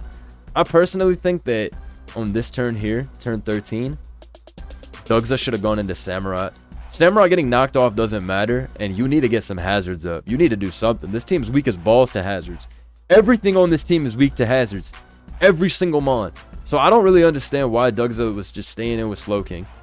And like, he should have gone into Samurott. Samurott is not needed, bro. Get up your spikes. Every mon on the opposing field, every mon here gets hit by spikes. Nothing is boost. So that was just objectively wrong to not bring in Samurott. DD comes in here. Roaring Moon clicks DD. We've seen all the moves revealed. Flamethrower, Sludge Bomb, Chili. The last move is not Thunder Wave. It's never Thunder Wave if Flamethrower and Sludge are on the set. It's more often than not Future Sight. Terra Ghost gets clicked. We're like a bulky moon. Terra Ghost, DD, Earthquake, knockoff, Roost. So Earthquake here, I believe, is a roll in Clef's favor because we're not max attack. So I don't think Terraing was a bad play. Personally, I would have gone for EQ here, but I understand why he clicked DD. Because he thinks, okay, if I don't kill EQ and he clicks T-Wave and I DD, then I neutralize that because I'm at +2 speed and paralysis is only 1/2. Then you can Dragon Dance again and outspeed dumbass Dragapult and you win the game, even with a paralyzed Roaring Moon. Terra Ghost Roaring Moon is also fine because Sucker Punch from Samurott bounces off. Like I said, we have defense investment. Terra Ghost also stops us from getting hit by Facade from this, and also stops Skarmory from Iron Defense body pressing. So all around, Terra Ghost is completely fine. Unfortunately, Clef clicks fucking Encore, but I'll tell you this. I think this was honestly not even as bad as Thunder Wave, because if you get Thunder Wave, you have to get all the turns where you don't get paralyzed. So I honestly think this was fine, because now Java just switches out, goes into Ogerpon. If you see Encore and you see Knockoff, you know the last moves are going to be Moonblast and Moonlight, more often than not. It could be Stealth Rock Moonlight. You just know that this isn't going to be Thunder Wave. What the fuck is Knockoff, Encore, Thunder Wave, Soft Boiled? That's never happening. So Java goes into Ogerpon expecting a Soft Boiled, but Samurott comes in, which is great. Samurott obviously comes in because, you know, Roaring Moon is in a ghost form. You get those Ceaseless Edge spikes up. Anyways, doubles into Ogerpon, and now, watch this. SD, but this Ogerpon, we not playing, bitch. Adamant Nature, boom. World's worst IDEF gets clicked. Maybe he didn't have Brave Bird. Probably didn't have Brave Bird. It probably was Rocks. Definitely might have been Rocks. It was Rocks. Because this isn't Rocks. Because it's Knock, Encore, Moonblast, Soft Boiled. Anyway, because this shit has max speed. It takes 86%. That shit's supposed to take 75. But now, because it did so much, my Java, he can click Trailblaze. Oh no! Oh no! Dragapult comes in. Oh no! Life Red. Life Red. Terra Steel. We not clicking that Play Rough, gang. We not clicking that Play Rough, gang. And it's over. It's over. So it was so hype. It was such a nerve-wracking day. And then my Java pulled up, put the beats on him. I'll tell you this. Objectively speaking, it could have been a wildly different game if he wasn't so scared of Deoxys. First off, when you IDEF here is completely fine. Alright, that's fine. That's fine. But here, okay, after turn 11, I really don't understand not going to Samurott. Samurott is not doing much this game, bro. Just get the spikes up. If you got spikes up, it would have been a lot easier for him, in my opinion. There would have been no Roaring Moon coming in and then switching out or any of that shit. Ogerpon doesn't come in, it takes spike. All of that shit mattered, so I would say that was definitely misplayed. But my Java is the fucking GOAT, so I'm happy. And we make it to playoffs. Watching that live, it was so gas. I was like, yes, yes, commanding win. My Java is literally the best. He's the best. What else was interesting here? Was there any SM that I thought was interesting? I think Genius X had a cool team in Sun and Moon here, if I'm not wrong. He had like some Lele Diancie shit. Oh no, it was like okay. This stall I know he got stamped. This stall team is not real though. Stall without a chance is crazy. This team got 6-0'd by the special attackers on the team because there's no Chansey. Chansey's one of the best Pokemon in Sun and Moon as well. You gotta run Chansey in Sun and Moon. I guess I'll show you why this is why Chansey is on every fat team in Sun and Moon. You can't not run Chansey. Will-O-Wisp. Mag comes in on Scald. Energy Ball. I mean, it's obviously Energy Ball if it came in, so I would have switched out here. Probably brought in my Tornadus T. Ice Beam's free now, though, because it's already in range, yeah. You turn into what? Aggron? Alright, that works. It's not going to be Flash. Okay. Taunt on rocks. Oh, this shit's annoying. This Taunt Fast Glide score. SD Facade score here. I have Papa Berry 3 attack. This is shiest. Moonblast. Okay, Glide score comes in. Dies to Psyshock because terrain's 1.5x. But see, Blissey would have beat both of these.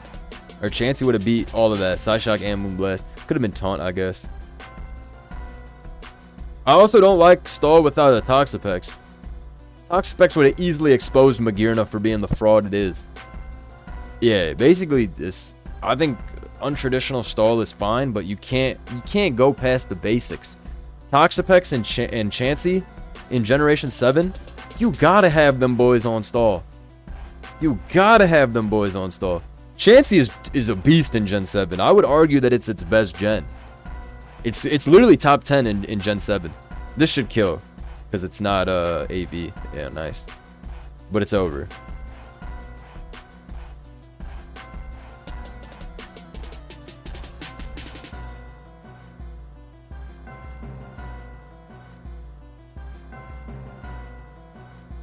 This shit clicks QD and sweeps. Yeah. That's another thing. Quiver Dance, Giga Drain, Bulk 1 at any time in this entire battle. Chansey supremacy. Alright? Never don't run Chansey. This is pretty shiest. This was my guy Metallica's game. He's a beast. Let me show you this shit. This was a shiest Gen 7 game. You'll fuck with this. Hold on. Everybody watching right now like the stream. Also, I know I got a lot of new heads watching the stream right now. A lot of people that are tuned in for the tournament content. Make sure you're subscribed to my channel. I got like 35% unsubscribed watchers, which is heinous. Make sure you're subscribed, click the notification bell, all that shit, okay? So you never miss any of this.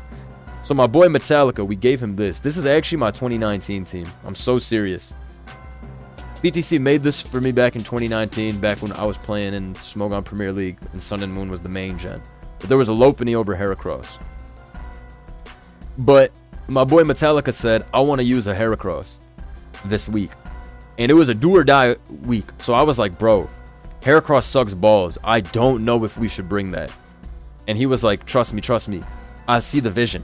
And I was like, bro, Heracross is ass. And he was like, trust me, bro. And I was like, all right. So this team is just an old team from like 6 years ago. Little rehash joint.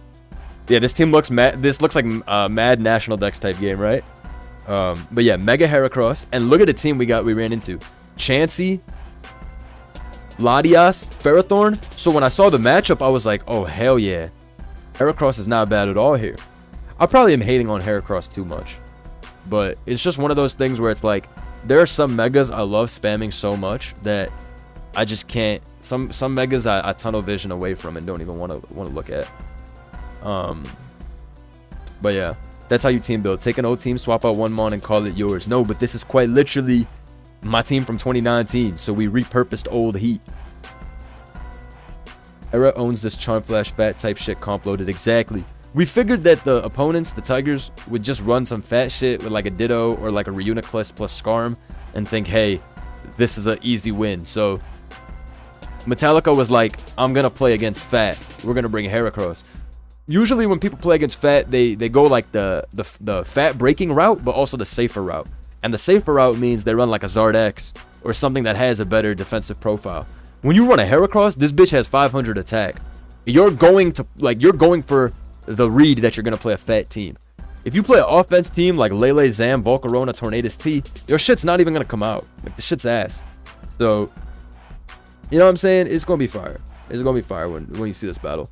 Blender, did you know that Mega Altaria is a thing in SM? Yeah, bro. I have a Mega Altaria team. I brought it to tournament before. DD Altaria is not bad. As long as you have it with Magnezone, that shit is good. Like, look at this team. I trap the Ferrothorn, and then I click return, and I kill everything. Literally, I kill everything with return. So, yeah, I rate Altaria. It's not good, but it's definitely not bad. All right, let's get into it. So, Zapdos gets led into Greninja. Flyscore pivots out turn 1. Metallica goes Jirachi here because it's very obviously Z-Gren on this team. This team is actually what's it called? I recognize this team immediately. It's a sample team, but there's supposed to be a Clefable and a Heatran in these 2 slots. Instead, it's been swapped for a Chansey and a Ditto, just different type of fast shit. This is meant for like the stall angle, I guess. I don't know, this team's weird, bro. But also it makes sense for Greninja to be Protean on this team because Ferrothorn has spikes.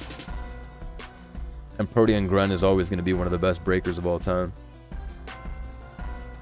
Blunder, for more agency revenue, you got to upload these analysis as a video because the VOD gets buried in the live tab. Yo, maybe you're right. Maybe I should re-upload this shit as a video.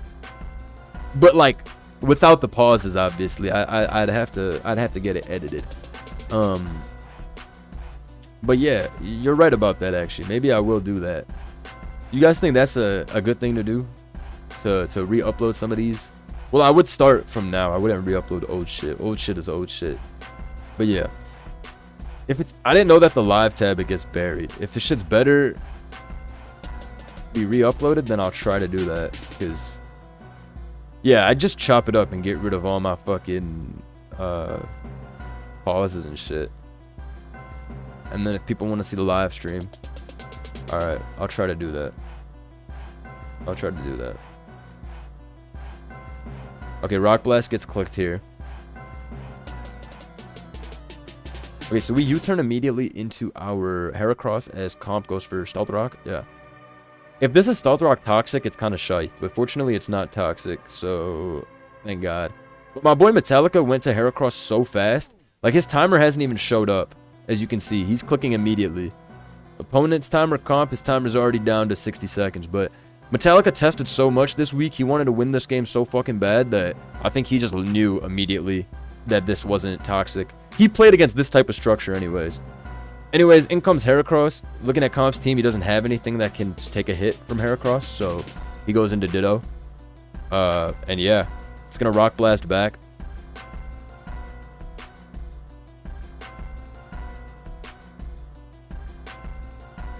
And then yeah, so Ditto dies immediately, which is awesome. You're never gonna be unhappy about that.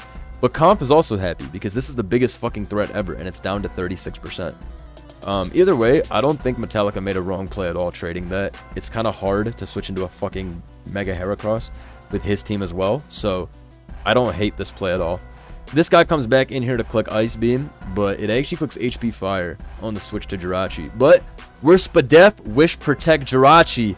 They said Jirachi fell off. No, gang, you fell off. Look at this. Beautiful. Cinematic. Clicks Protect here because we not fucking with no Z moves. You know what I'm saying? You know, Greninja broken in any other universe, but we have Wish, Protect, U-turn, Iron Head to get the safest of safe U-turns into Heracross. Life is good, buddy. Life is good. Goes for all-out pummeling here, trying to catch U-turn, but Metallica is a psychic, bro. And goes for Iron Head, knowing bro is gonna go for... Yo, this right here, this shit brought a tear to my eye. Any lesser opponent would click U-turn here, thinking, oh, I'm gonna get my Heracross back to full. No. This genius knew that bro was gonna stay in, trying to keep it low. Get the free chip. Genius plays. Genius plays. Either way, Comp continues to click HP Fire. This is objectively incorrect. Because even if you crit, this shit still doesn't beat us. We have Protect. You should have gone immediately to Ferrothorn and started laying up spikes. This team gets 6-0'd by spikes. We have 5 Pokemon that are weak to spikes here. And Tapu Fini is the defogger. Tapu Fini defog does not beat Ferrothorn. So this is objectively very wrong. Like, staying in here is just wrong. Even getting a crit doesn't win. So again, this is like after this HP Fire is clicked, like if this turn is like, okay, even clicking HP Fire again, this turn is fine. But right here, bro, go to Ferrothorn. Go to Ferrothorn. Especially because he didn't even Z-move this turn. Which means he expected Protect to be clicked. So I really don't understand why he didn't go to Ferrothorn. Here again, like, why won't he go? If he gets spikes up, this is a lot easier for him to do. Not a... Yeah, this was just wrong. I don't understand why this was done, because even critting is straight up wrong. And I'm not hating at all. I'm just saying it how it is. Like, he finally goes into Ferrothorn here. But it's wrongly sequenced, because at this point the wish is going off. I guess yeah, bro, right here is where I would have. So this play right here, HP Fire, is a good play. Now here, hard switch into Ferrothorn is 1000% the play. Yeah, all he did was take damage when, and now I don't know if he could have stopped Heracross from getting the wish sent to it, but at the very least, he could have punished easier. Leech Seed comes out. I don't hate Leech Seed at all over Spike. Leech Seed is fine. He kind of has to as well, because the wish is getting passed. Close Combat comes out, does 55 because we get a crit, but because of Leech Seed plus Toxic Heal, Gliscor is going to get back to 70, and it's going to be able to threaten back with EQ fine enough, so Comp is not mad about that. This also goes back to 82. We see Roost on the HP Ice, I believe. Oh, he clicks Volt. Gliscor can click Roost here regardless, though, because you'll see how much HP Ice does to Spit F. Watch this. Evil bastard, man. This is an illegal Pokemon. I tell you guys all the time. Some Pokemon are more evil than evil. This shit deserves no rights. 55-57.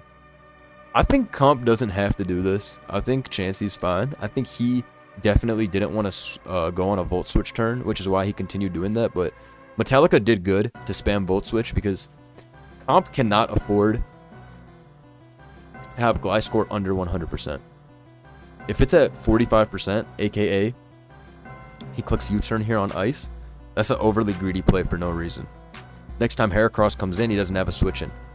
Gliscor's already not a counter, but at least it can sort of deter Heracross, because it lives a +2 attack. Anyways, Volt Switch comes out here on Latias. Jirachi comes right back in.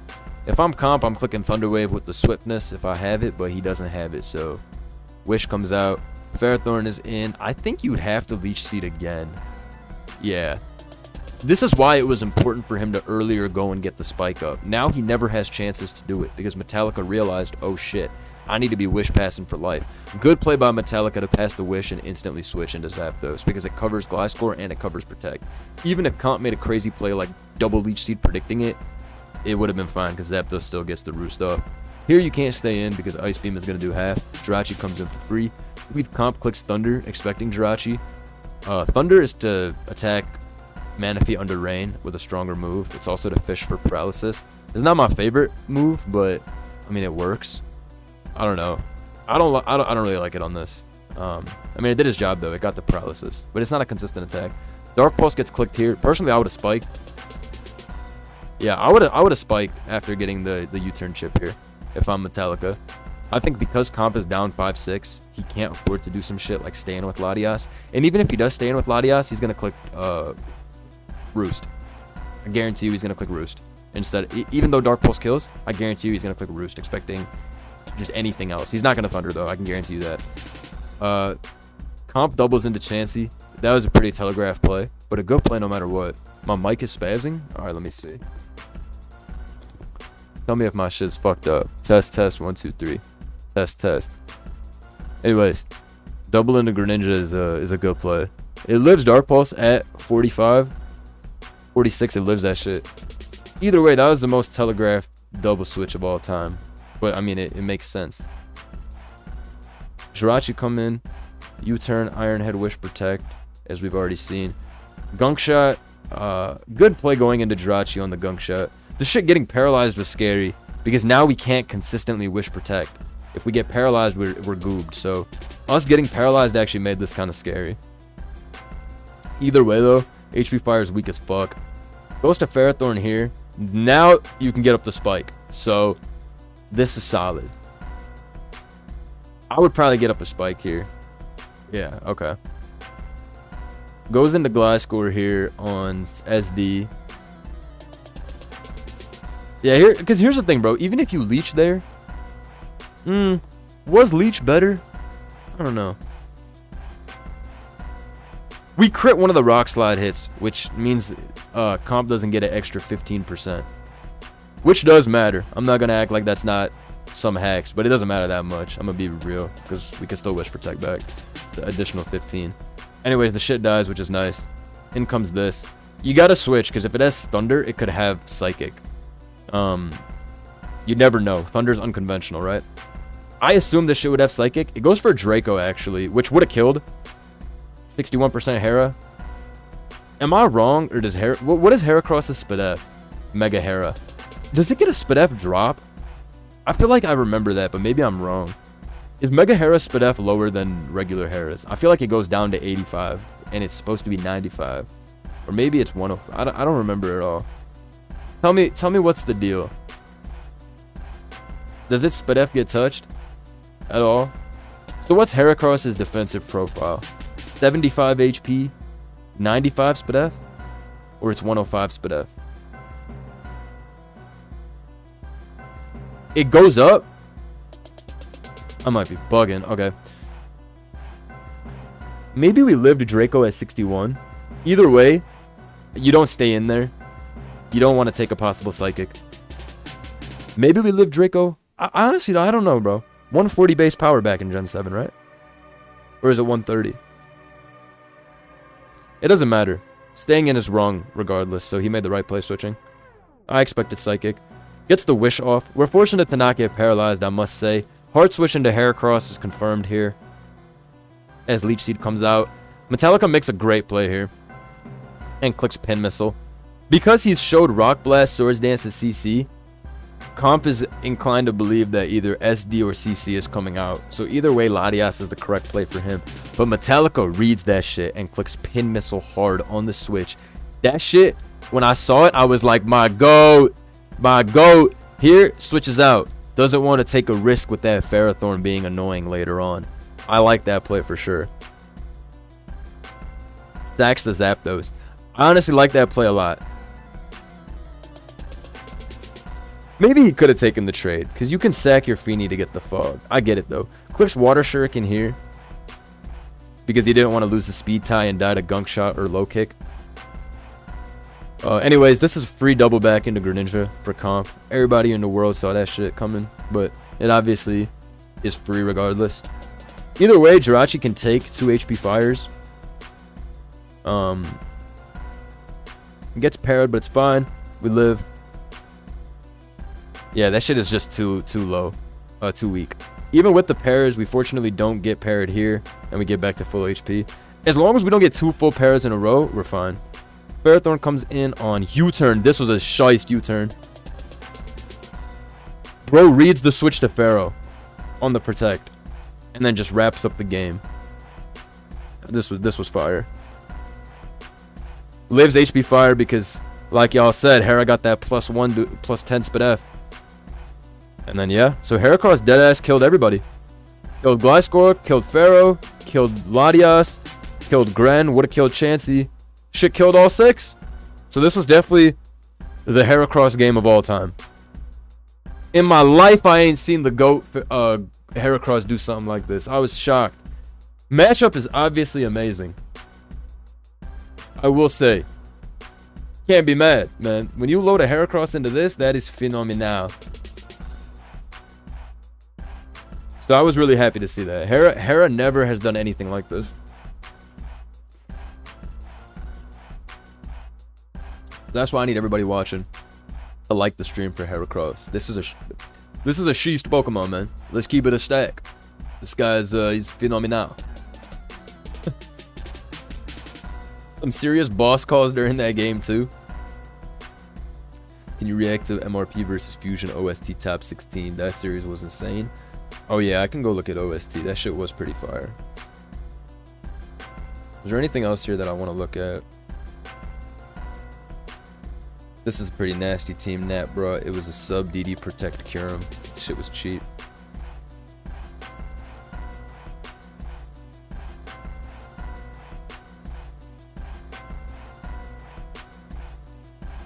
Are any of these interesting? I don't think so.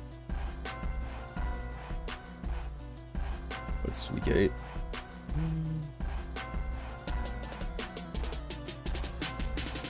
I guess this is a replay that shows why you gotta have something sturdy for Zamazenta on every team.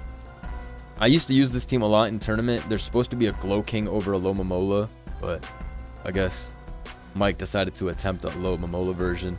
But yeah, this is basically just the importance of having a sturdy team in a Zamazenta. Because this was a really straightforward game. It wasn't that... It's not even like Slow King G is even that good this game. It's just he has nothing for Za.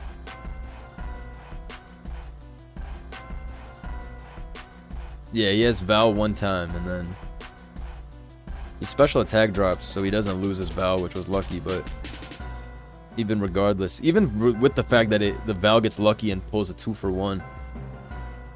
Yeah, I just wanted to show this game because I remember watching this and then telling my team, never use some shit like this where Zama can win at any point with fucking Terrifier at the end. So watch this. Terrifier clicks rest. Game over.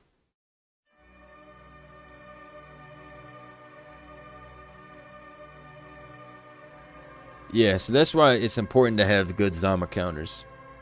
Did my bitrate fuck up? Sorry, my shit be lagging. My shit be lagging. Let me know if that shit is has resolved itself. My bad. But yeah, having a good Zama counter is an invaluable skill that you would do good to keep in mind. Not having a Zama counter is worse than death.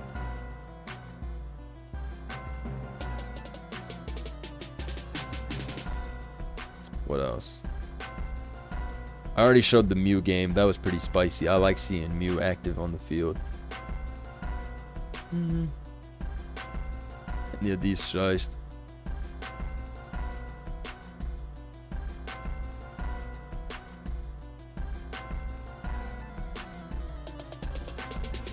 Is anything here shiest? I don't remember. Yeah, I don't remember if there's anything in particular I enjoyed watching.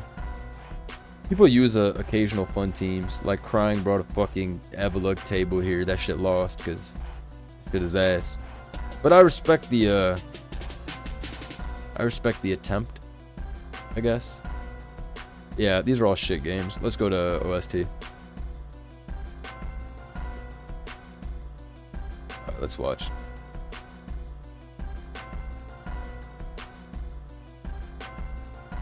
Anyways, my team is now in the playoffs. I need everybody here to give us your utmost energy. I need you to make sure that the Dragon Spiral Tyrants win the official Smogon Premier League. So, give us your energy. Give us your power. Alright, let's watch this shit. The MRP versus... My fucking shit pewter is still loading it up. Give me a second. Please use Crook Eternity. That shit is ass.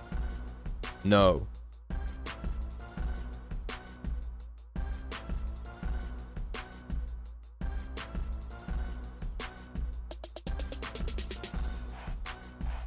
Oh my god. My shit is lagging, ho.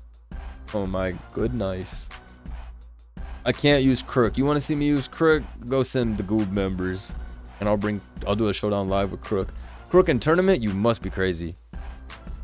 I could bring Crook in Gen 8 tournament actually and probably win with it. It's ass, but I could win with it in Gen 8 in tournament. In Gen 9, stop it, buddy. Is Crook even in Gen 9? It is. It is. I've seen it. My bro used it and won with it. Yeah, it is in Gen 9. Crook's ass, but I like Crook. We see Darkrai lead into Slow King G. If the Slow King G is AV, then this isn't bad. I think it's Boots. Yeah, it is Boots. I mean, it has to be Boots. There's no removal. AV Slow King without removal is crazy shit. We see Chilly Reception click turn 1 and Samurott comes in. Honestly, bro, I don't know if that was the best trade. I think the boots on that shit were pretty important, but it's okay. Samurott comes in and goes for Razor Shell, gets a crit, which is pretty nice. for Mr. Banana. Gets a little bit of extra damage there. Samurott comes in. I mean, Skarmory comes in on knockoff to piss off Samurott. Just go for Ceaseless Edge. He's going to spike. Yep, I would have taken my free spike there, to be honest. Slowking comes in on Shadow Ball. It takes 37,000%. Garchomp comes in probably on either Garg or Darkrai. Yeah, Garg comes in. Fair. Holy shit, that's Life Orb, bitch. Garg's clicking Protect. Click Rocks. No! Alright, he's going into Skarm. You gotta switch. Gang. Alright, whatever. We'll take it. You should have Rocks the turn before, though, man.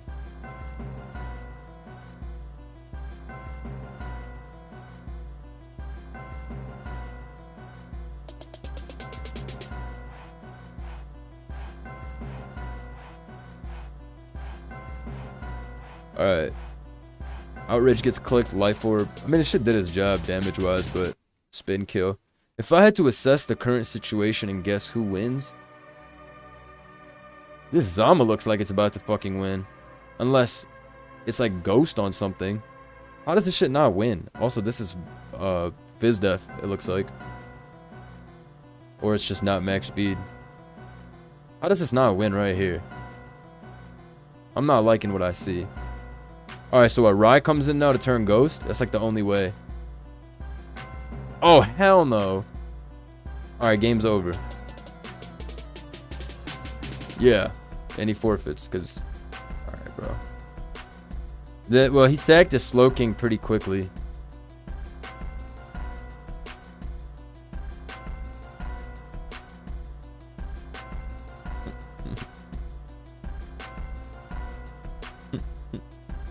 How did he know that turn 10 was happening? You saw that play? That shit went over my head. He's shiced for that play. So he expected what? Gold to come in here? I don't know what he expected going to Glow King. And I don't know how the fuck he fucking predicted this and went for EQ. I would have gone into Gold and Go here on the spike and gotten my kill with Shadow Ball, which is for sure a free kill. And Slowking wouldn't have been able to stop that. Regardless, I don't know how he predicted that shit and went for EQ. That was a shice play. He went brazy. You think maybe he predicted Great Tusk and that's why he EQ'd. I don't understand why Slowking came in, because if I'm gonna switch on a Skarm, I'm going into my Gold, which has already exposed your team as being weak to it when you went Glow King to take Shadow Ball. Anyways, that EQ was shiced. He's shiced. Wonder, I started playing Gen 9 after copying the team in your recent video with Mr. Craw. It's a cool team. That shit is fun, right? Specs Kyurem is fun. I like all Specs dragons. Specs Kyurem, Specs Bolt, Specs Pult, which has fallen off, but is still one of my all-time favorites. All Specs Pokemon are pretty tough, man. I've always been a fan of the special spam. That was pretty shiced.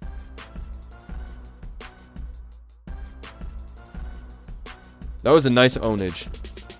That was a nice ownage. I liked that. Alright, next game.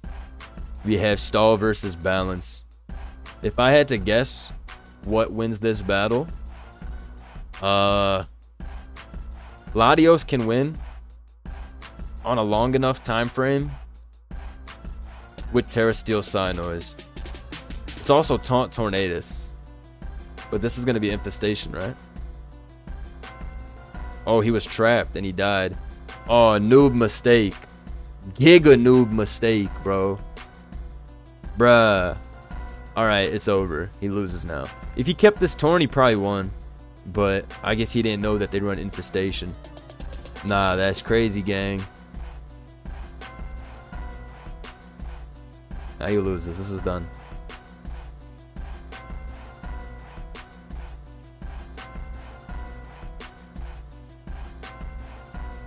Oh, it's also Thunderwave on the Bliss. Nah, this is over. I can skip the turn and tell you that the Stall wins. This is 100% over. I would be surprised if he even loses a Mon. Yeah. Torn, if it has Taunt and Knock, is the Stall breaker. But if you sack it in the first 5 turns, then you're not going to be able to beat Stall, unfortunately. Calm Mind, Terra Steel, Lottie, and Tornadus T could have won this, but this was thrown. We're seeing so much stall versus bulky offense. That's the optimal way to build in Gen 9 Blunder. No, I don't. There's no like optimal way, my man. Sama, the CEO. I think people still prefer running hyper offense if they test enough games with it, because you have the highest chances of winning if you get every play right. But stall is good into mid-range styles like this. This guy literally had a good matchup. He just sacked his Torn. Like, all team styles are good. And this matchup was more than fine. Like I said, Terra Steel, Latios, and Taunt Tornadus own this shit. Frankly, I don't know why Latios didn't Terra Steel as a lead and click Calm Mind. I understand that there's a Thunder Wave Bliss, but you have Psychic Noise and Double Ground to punish Bliss. Treads also gets free Rapid Spins for life. No, this was thrown. We see the back-to-back stall. The only way for Mr. Banana to win here is if Primarina is able to do some type of Giga Sweep with Terra Ghost. And then Garg is Rock's Salt Cure, so maybe it can do something. Starts knocking off all boots. Clicks Tickle. Okay. Terra Ghost Primarina with sub. This is pretty anti-stall. Damn, that shit did nothing. Oh, he's fucked. Alright, going for sub is crazy. And then switching out is also crazy. Damn, if he side noise twice, what could have been? Alright, bro. I'm gonna be honest, bro. Sub Ghost Primarina is a literal 6-0 against stall. So this is just badly played. Because I already know he loses now, because there's no opportunity to bring Primarina back. Yeah. Okay, maybe it was closer than I expected. Either way, wrong. Primarina should beat this with Ghost. Oh, man, bro. If there was literally 1 second of patience, this shit was easily won. Sub CM Boots is pretty crazy, though, I won't lie. But he has Wish support. He let it get too low, bro.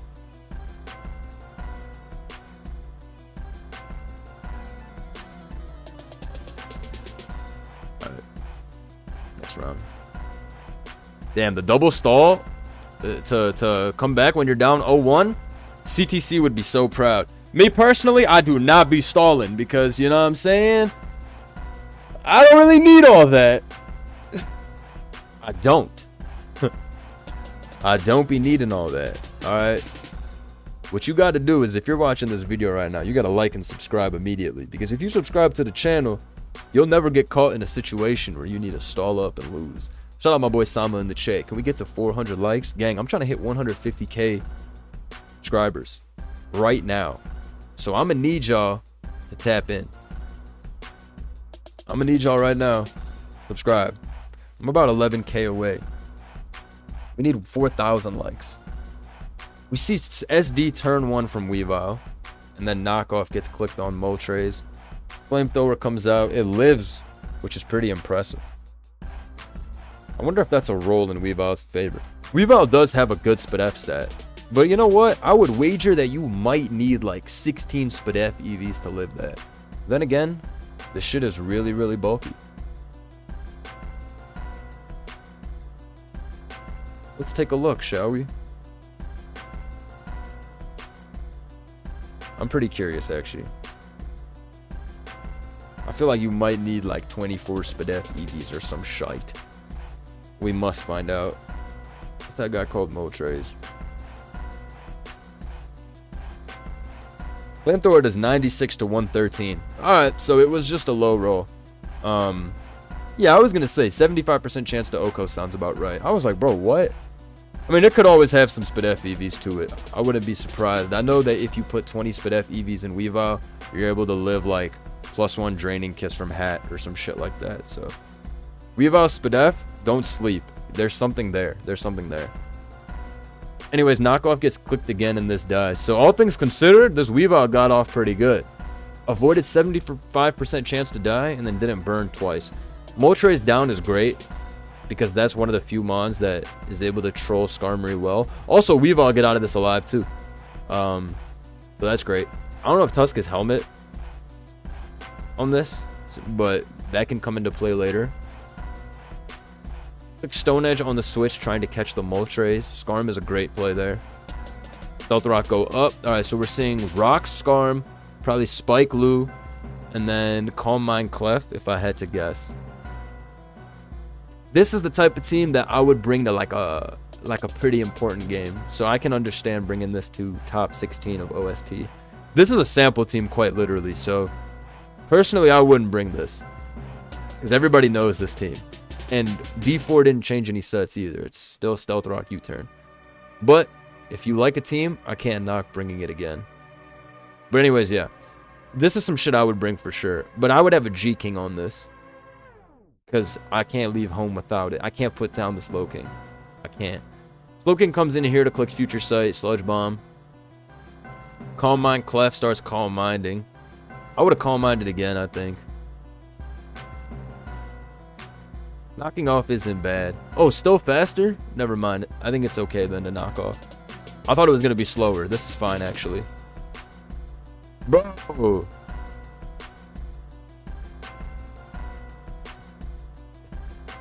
Okay, even though it was Thunder Waved, I'm pretty sure that shit was going to win. Like, right there.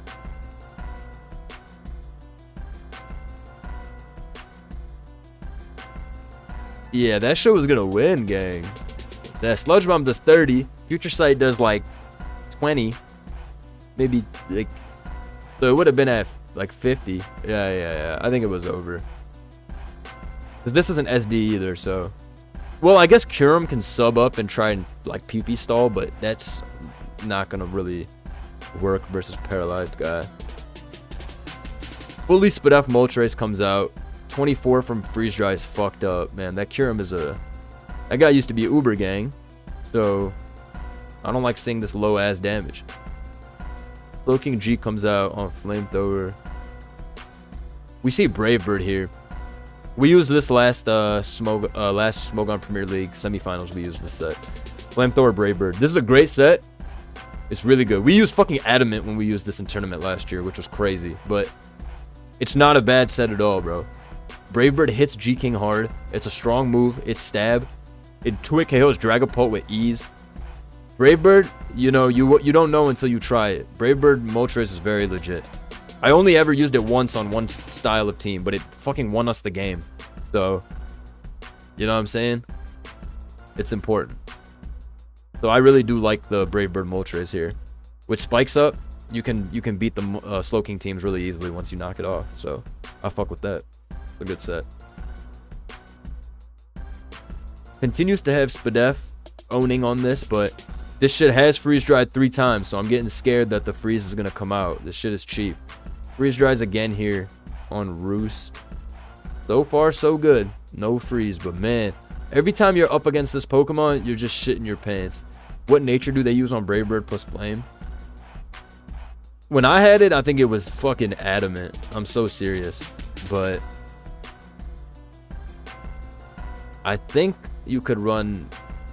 I don't know what you'd run. Because I don't want to make Moltres lose any defense. So going Lonely or some shit like that is for sure wrong. But minus speed also seems bad too, because Moltres sits at a good speed tier. I think I'd go Adamant, because it's more important that your Brave Bird hits hard. Your Flamethrower is good, but like, I think it's whatever. I'm under the weather, but I saw yesterday's informative vid and know my god Blunder brings sunny day on this epic Agency Tuesday for your girl. Cheers. Shout out Ariadne. Thank you so much. Like I always say, if you guys are watching, make sure you subscribe. Don't miss any tournament coverage. Also, yes, I will try to turn this into a video. Get this edited and whatnot. Okay. Protect here on knockoff. I think that's fine to knock this off. Clicks Axel and misses. Fuck. I would have still knocked. Just to confirm it. Because Axel doesn't kill. But, I mean, that's still unlucky as shit. Alright. Freeze Dry keeps getting clicked. This is the 7th or 8th Freeze Dry this has taken. So it's only a matter of time. You got to go for Roost. You can't even flame here, because if you flame and thaw, you die to the next turn. So dies to freeze dry. In comes this Terra for Terra. But you just Earth Power or freeze dry. Yeah. Yeah, this is definitely a shite game. We're all getting sick, I swear. Yeah, my dad is sick currently. I thought I was gonna get sick, but fortunately I didn't. I didn't get sick. Anyways, that was a shite game. Clef should have won that game. Round 2. So we've seen this set already in Smogon Premier League a few times. This is a pretty cool team. It's weird, like, there's no sturdy resist to a lot of Pokemon. Like, you have to play proactively. But I like a team like this with win conditions. I think it's Calm Mind Clef, SD Weavile, SD Gliscor, and then Corv, and even Corv's IDEF. This team's pretty good. This team's pretty fucking good.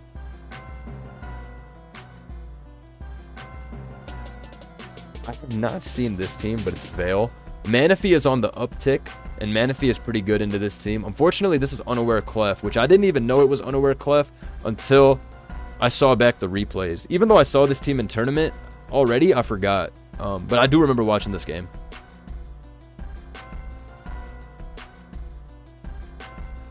Alright, Ruination turn 1 on Hat.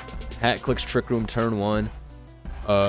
It could be a Sash Hat or, I don't know, Life Orb Hat, because the shit isn't red card. Gliscor comes in here on Draining Kiss. Takes 34. It is Life Orb. It's a good switch to Gliscor. You can click Protect here with ease. Start stalling out the Trick Room. If Draining Kiss does 34, that means Psy Noise does 52, 53. Mystical Fire gets clicked. Definitely don't have to click Mystical Fire, because if you've already revealed that you're Psy Noise, then there's no move possible stronger. So I think Mystical Fire is not needed. D4 can't even go to Corv, because if Corv gets chipped, this fucking physical attack brigade in the back will blow his shit up. Gliscor is the least useful into HO. That's like a fact always. Gliscor is not that good into HO, especially if it's the SD set. So I think Gliscor is always staying in there. Mystical Fire not needed. Psy Noise here, because it's knocked off, Gliscor knows it's going to be able to tank any hit. I wonder if I would have clicked Protect there. I guess you don't need to. If you know you live, then you can click EQ or Facade here and kill this.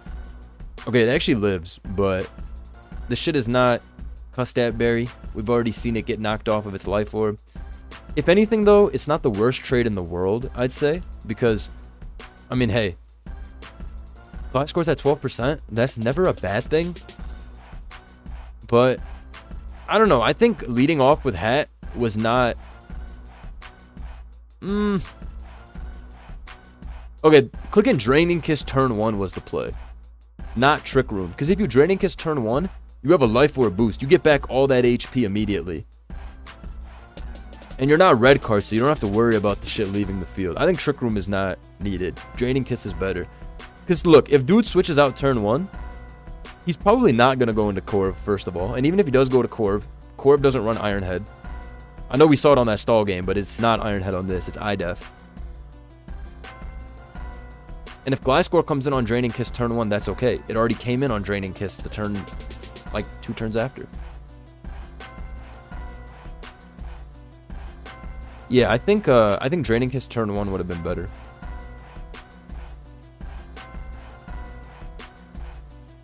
Or keep the Hatterene in the back, because I didn't even realize I had Mystical Fire. Between Mystical Fire and Psy Noise, it's really good. Frick Lumberry Hat would have owned that Gliscor. You're very wise for that. Anyways, Hat is dead, and now spikes are going up. Unfortunately, this team is very weak to hazards, which, I mean, that's just the result of HO, especially if you're not running Dragonite or Boots Pult or something like that. All 3 spikes go up. D4 is not going to switch because obviously he's going to get those free spikes on Ninetales. If this is Encore, then it's basically over right here.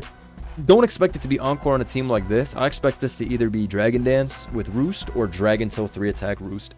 This shit looked like a Roost Dragonite to me. I don't know what it is. Corviknight comes in on Facade. This should do 90 something. 82, okay?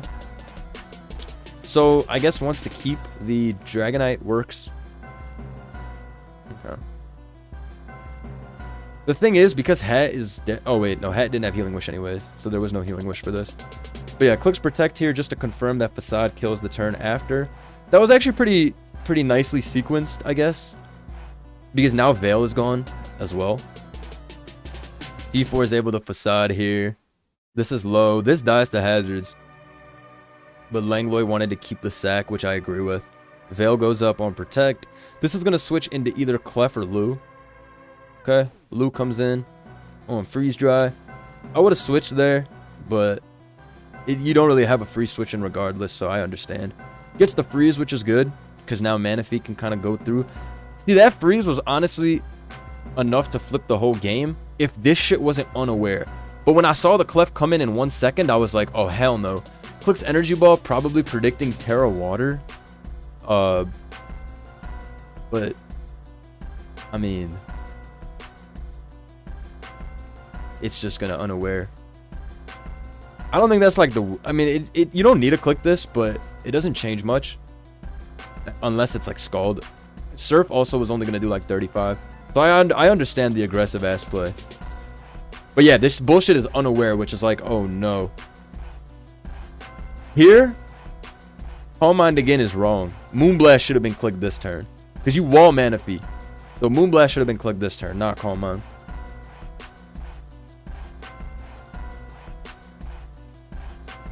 Anyways, unaware Satanic Clef is back to business.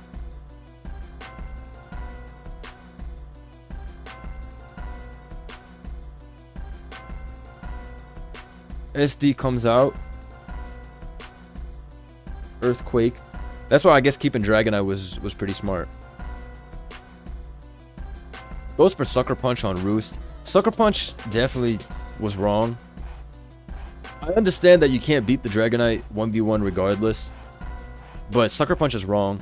If you see 45 here, you know that this has some HP probably. No, it literally does. Also, like I said, on this structure, these are all Roost. Sucker again, though, at least you can break the scale. So you don't lose that much. It's fine. Because it broke it with Sucker, it's fine. But regardless, Sucker is unneeded. You can just Kowtow there. Alright, anyways, we bring in this. But it's fucking Life Orb? No Ice Fang? Damn, no Ice Fang. Yeah, because Life Orb Heavy Slam could have gone crazy in one.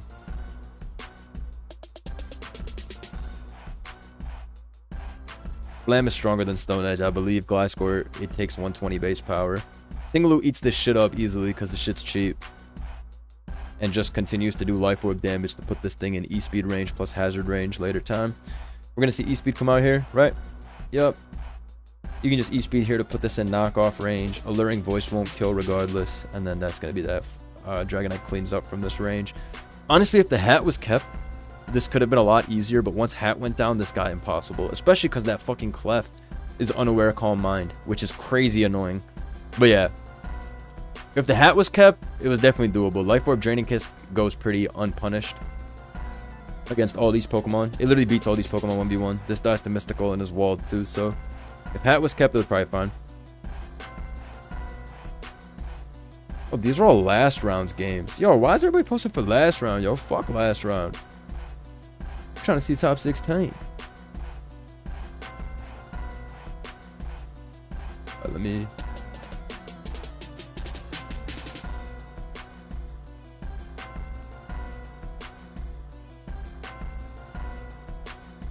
Serendipity? Double poison? Gang, what's going on here, man? You know, I've seen a lot of bullshit in my day, but double poison with Fez as one of them guys in the top 16 of a tournament? I can only say one thing. You gotta be fire. This guy, I don't know how to pronounce the name, Michiu, he gets 10 points because one time I stole their team and brought it to a tournament. I lost. But I still stole it, which means I thought it was shiced, which means he's shiced. So, by the process of elimination, they're shiced. Because I stole their team. Do keep in mind I lost. I got owned by a Blood Moon Ursaluna. I had nothing and I just got pwned. But, Shit was gas, so I stole it. So plus 5 points. 5 big booms. Shout out my boy LRXC in the chat. Shout out everybody in the chat right now. What's good? Shout out Crosshair, Bugnacious. What's up, gang? But yeah, this team is interesting. Fez, poison everybody, and then troll with dudes with longevity is cool. I like this team. This is very, like, my style of team. Landorus, Cinderace, Primarina, defensive core.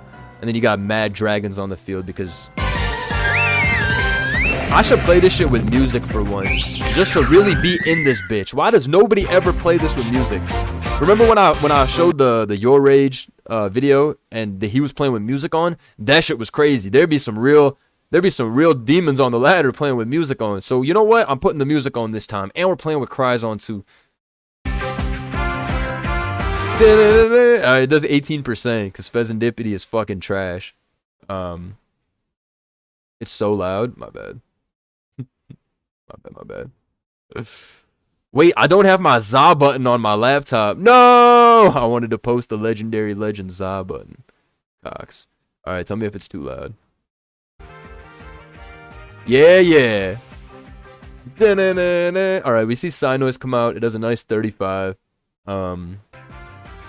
It clicks Sludge Bomb here. Doesn't get the poison, which is pretty unfortunate for him, but I mean, Primarina down to 46 is pretty nice. Am I wrong? Alright, we see Corviknight come in here. On Earth Power. He was scared shitless of Pheasantipity.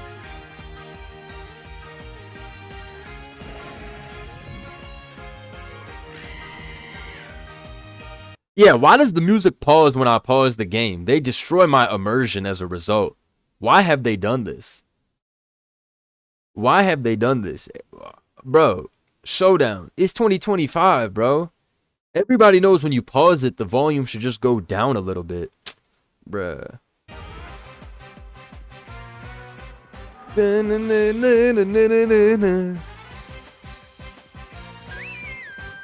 Primarina comes back in and does that annoying ass cry. Pheasantipity come in, he sound annoying as shit too.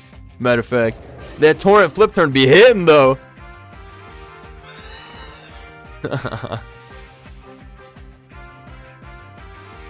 Why is the counter to that shit? Oh, it is taunt. It had to be taunt. He gets 6-0'd by taunt Landorus. His counter is Dragapult and Darkrai.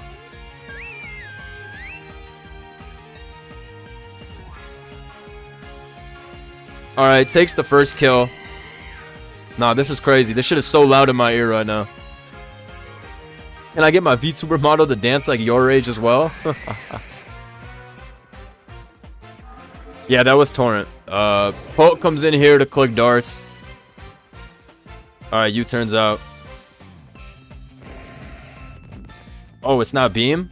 It is Beam. Why didn't you Beam? He's not gonna go into Ace. No! Whatever, you got red. He tried to predict the Kyurem. Roaring Goon comes in. Click DD. And don't get poisoned.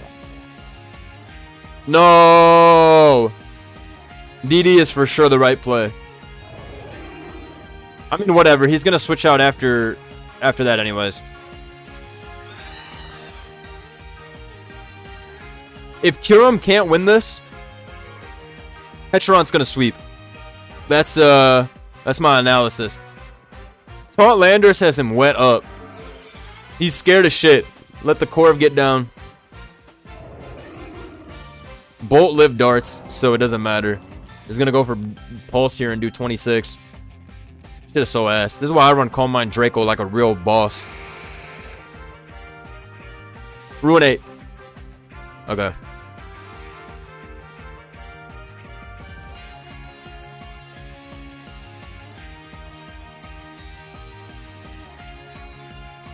It's Goob now. Hulk comes in and kills every single Pokemon.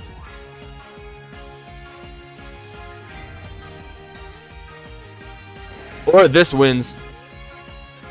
Why didn't he call Mind?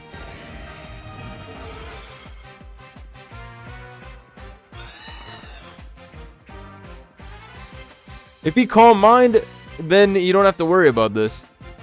I mean, he can still win with Cinderace. This shit's not over. Stacks the moon. Yup.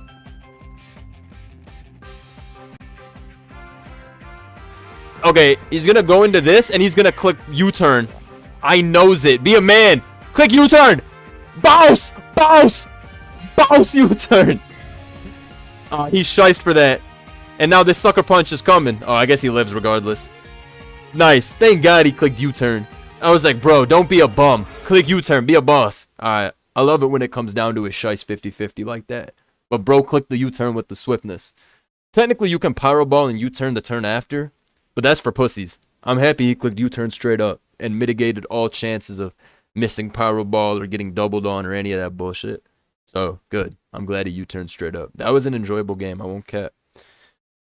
Maybe I should keep the music on more. I'm gonna be honest.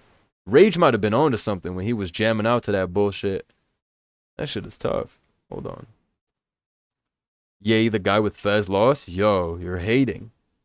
Why are you hating on a guy with Fez? Shouldn't we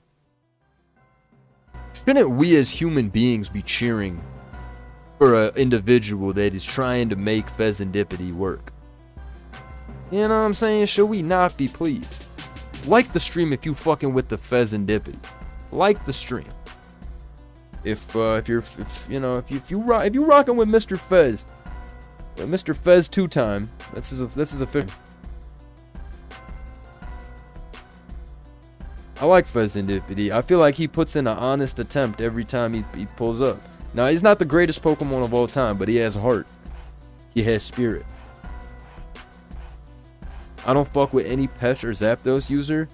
Look, I never said anything about Zapdos or Petch. Pecharon is definitely a bitch-made mon. Zapdos has always been a mon for pussies as well. But Fezendipity, while it does do some bitch-ass shit, aka spreading toxic, it's not a good Pokemon. It's also walled by mad dudes.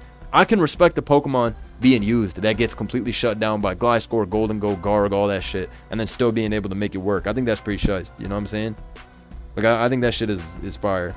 So yeah, I'm fucking with it. But let's get to game 2. I like Nemo's team, kind of. Shit's interesting. Give me a second.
My bad, I left. My dog wanted me to take her out, and then I was like, I'm gonna be honest, let me get this watered.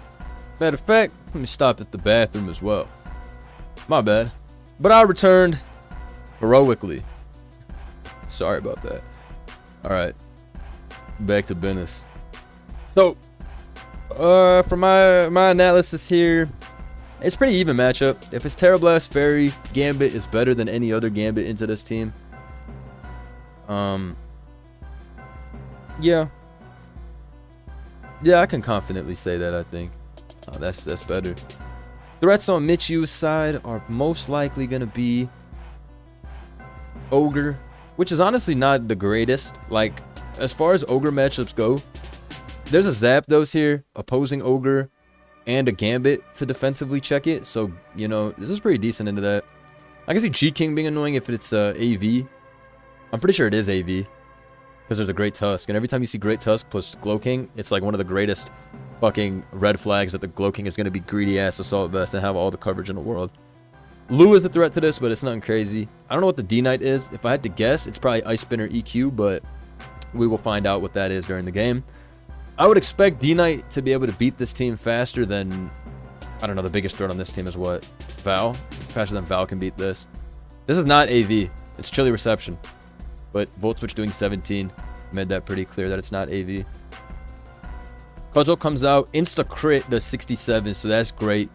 Already off to a good start. I'm ass, so I would have dead ass clicked Power Whip here. But turning grass covers that regardless. Turns grass and clicks T-Wave, which is the right play because now this shit is checked and you're able to roost this off. Michiu clicks U-turn though, and now Terra has been exhausted. He's happy. Also, you already know who's going to win at some point now that this turned into a grass type. The dog is going to win at some point. Having the Terra that early, I'm going to be honest, bro. Terra and grass is wrong. Just go to your own Ogerpon or whatever. Or go Gambit, which can take 2 Cudgels. Terraing is wrong. Even though he Thunder Waved, he's wrong. To Terra. Don't give it up that quickly in a defensive. Just lose the Pokemon before you do some shit like that. Because now look, he still can't even switch into this shit. And he's down Terra. Isn't U-turn coming here? Bro, what? Alright. I'm out this bitch. This is all out. Like, this is 100% over. Damn. Ice Spinner for sure given the team, I feel like. Yeah. Alright.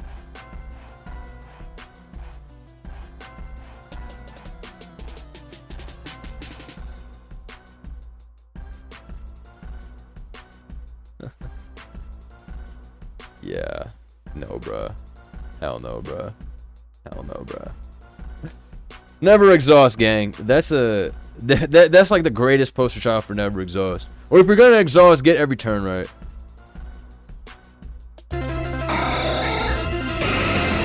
Shut the fuck up. Okay.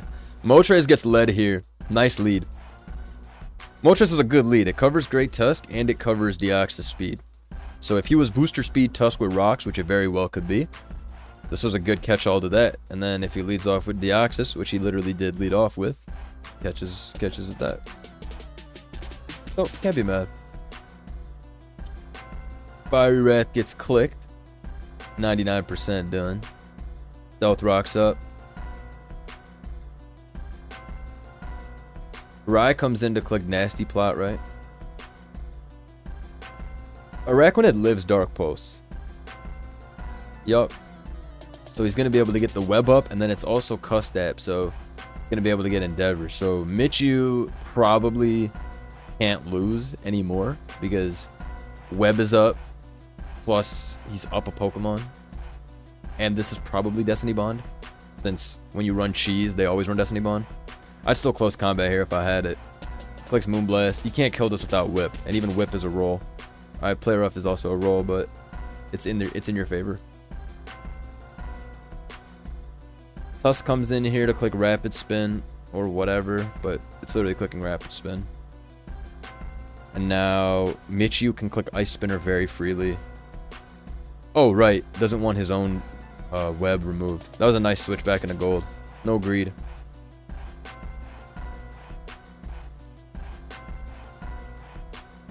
Ogerpon comes in here to tank the Dazzle, but he click Shadow Ball, but like it doesn't matter. Everybody died to Dazzle at this point.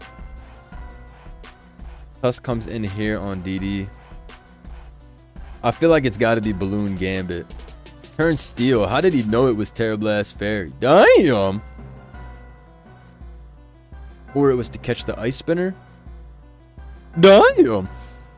I would have, what would I have done here? I feel like if you're at full HP, go for the second DD, bud. He's always clicking rapid spin. There's no ice spinner here. Oh, hell no, bruh.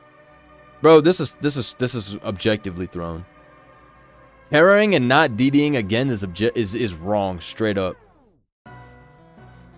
This is straight up wrong. This is like an interaction that happens in every ladder battle too. Where the Tusk comes out and clicks rapid spin to counteract your speed boost. Of course it's clicking, bro, hell no. You should have DD'd every time. That's like the unlosable path to just DD. It covers everything. You have multi-scale intact. Hell nah.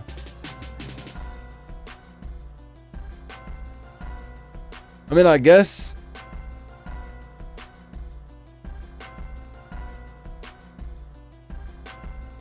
You don't have to take a headlong. I mean, he's still gonna die to Iron Head even at 90%. But then there's a possibility of him getting a third fucking DD and killing this with Terra Blast. I don't know. All I know is that you DD again if you're gonna go for all that. Terra Blast is 100% not correct. But at this point, Golden Go wins. So it's over. Damn. But it's bold gold, so he's fine. And even if he did kill with Headlong, Moltres is going to come in afterwards and sweep. Yeah, bold gold. But Moltres can Terra Blast Fairy here if he has it. Oh, he already Terra'd, right. That was a weird one. That was a weird one. All these douches playing for last round. I've had enough of this last round shit. Alright. Let me go to this round.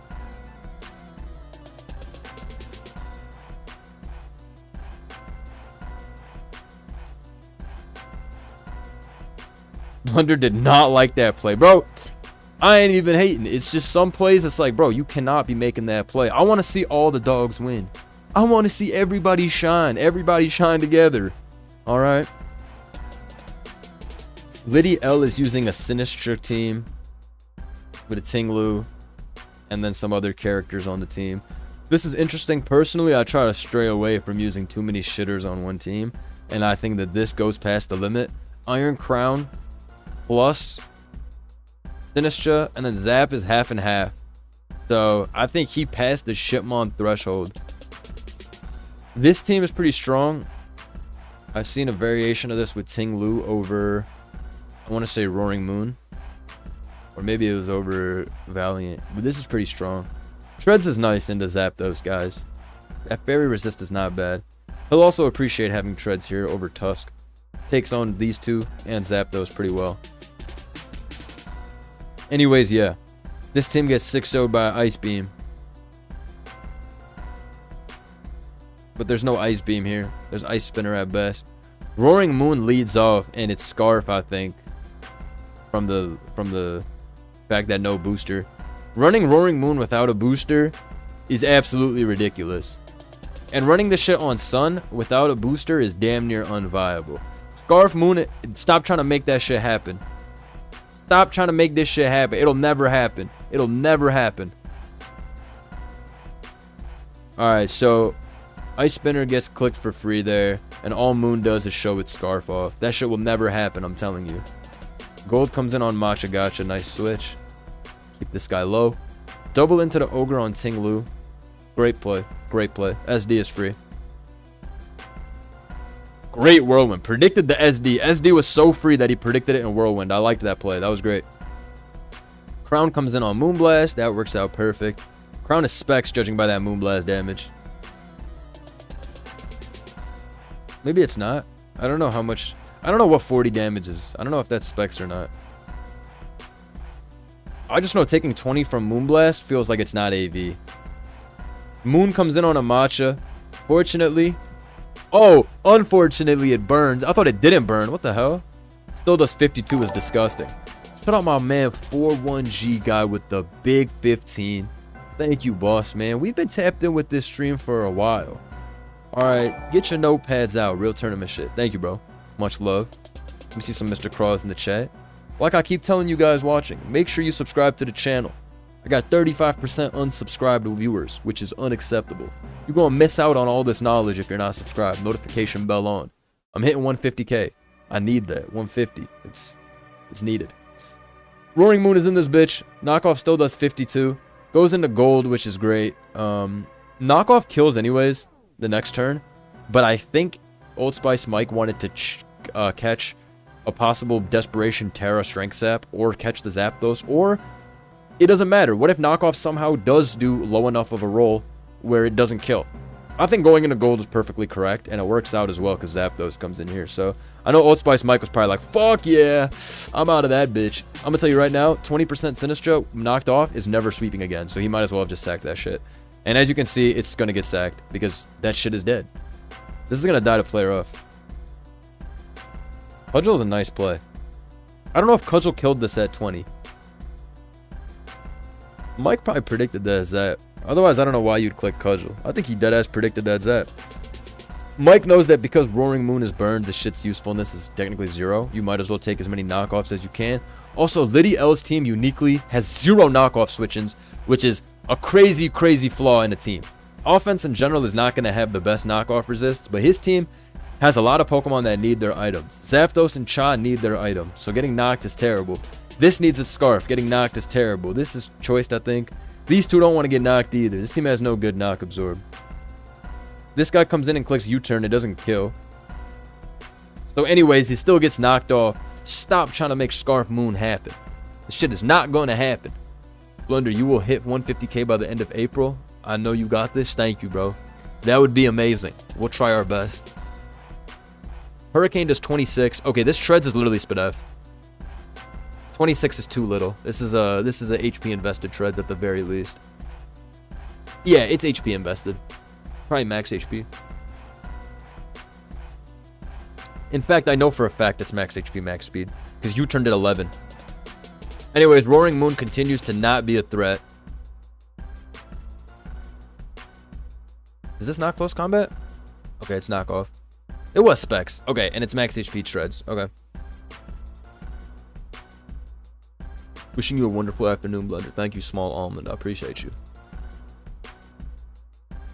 Sorry I haven't been on the streams. I've been getting money. Facts. This is why I don't get Roaring Moon. What has either Moon done this game? That's what I'm saying, bro. Moon is annoying, but that shit is not broken. Gliscor is broken. Moon is always going to get checked by the same shit. Yeah, it sucks to have to figure out what the Roaring Moon set is. Oh, Terra Fairy, Terra Ground, Taunt, blah, blah, blah. But that shit is not... We not with all that ban Roaring Moon. I'm gonna tell you right now, ban Roaring Moon is a scrub opinion. I said it. It is what it is. You gotta grow up if you think that shit is ban worthy. It's annoying. There's a lot of annoying joints. Bitch, run a Dragonite. Run a Dragonite if you want to see some shit that's cheap. Talking about Roaring Moon. Roaring Moon gets its first kill of the battle by clicking Outrage. But again, Scarf Roaring Moon, stop trying to make it happen. It'll never happen. Clicks D-Bond here. But then he has the cheapest, most skillless Valiant set of all time. This is an evil set. Encore D-Bond, this is cheap. Tusk comes in on Moonblast. Liddy has to switch out though, because it would run out of roosts. Click D-Bond again on Discharge. Switch out because you can do it again later. You live Spike. Clicks D-Bond here, because dude has to attack. Otherwise he gets encored out of roosts and loses. And that's going to be that. So that was well played. That was well played by Mike.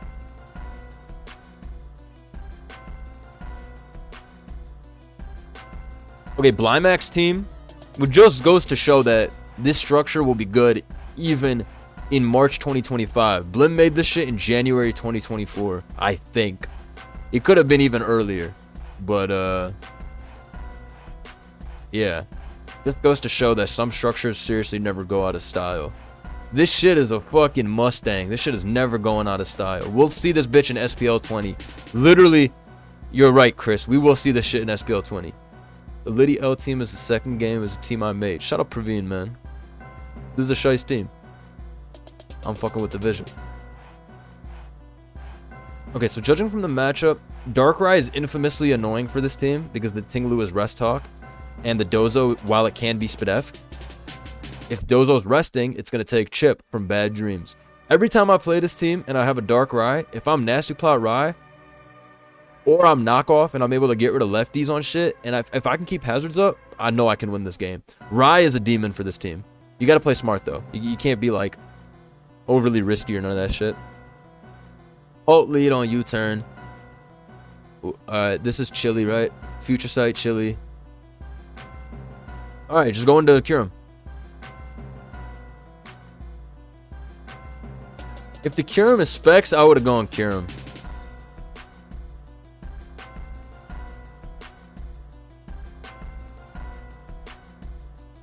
I would have gone Kyurem. Started trying to kill shit. I'm assuming the Kyurem is specs. He could have changed the set.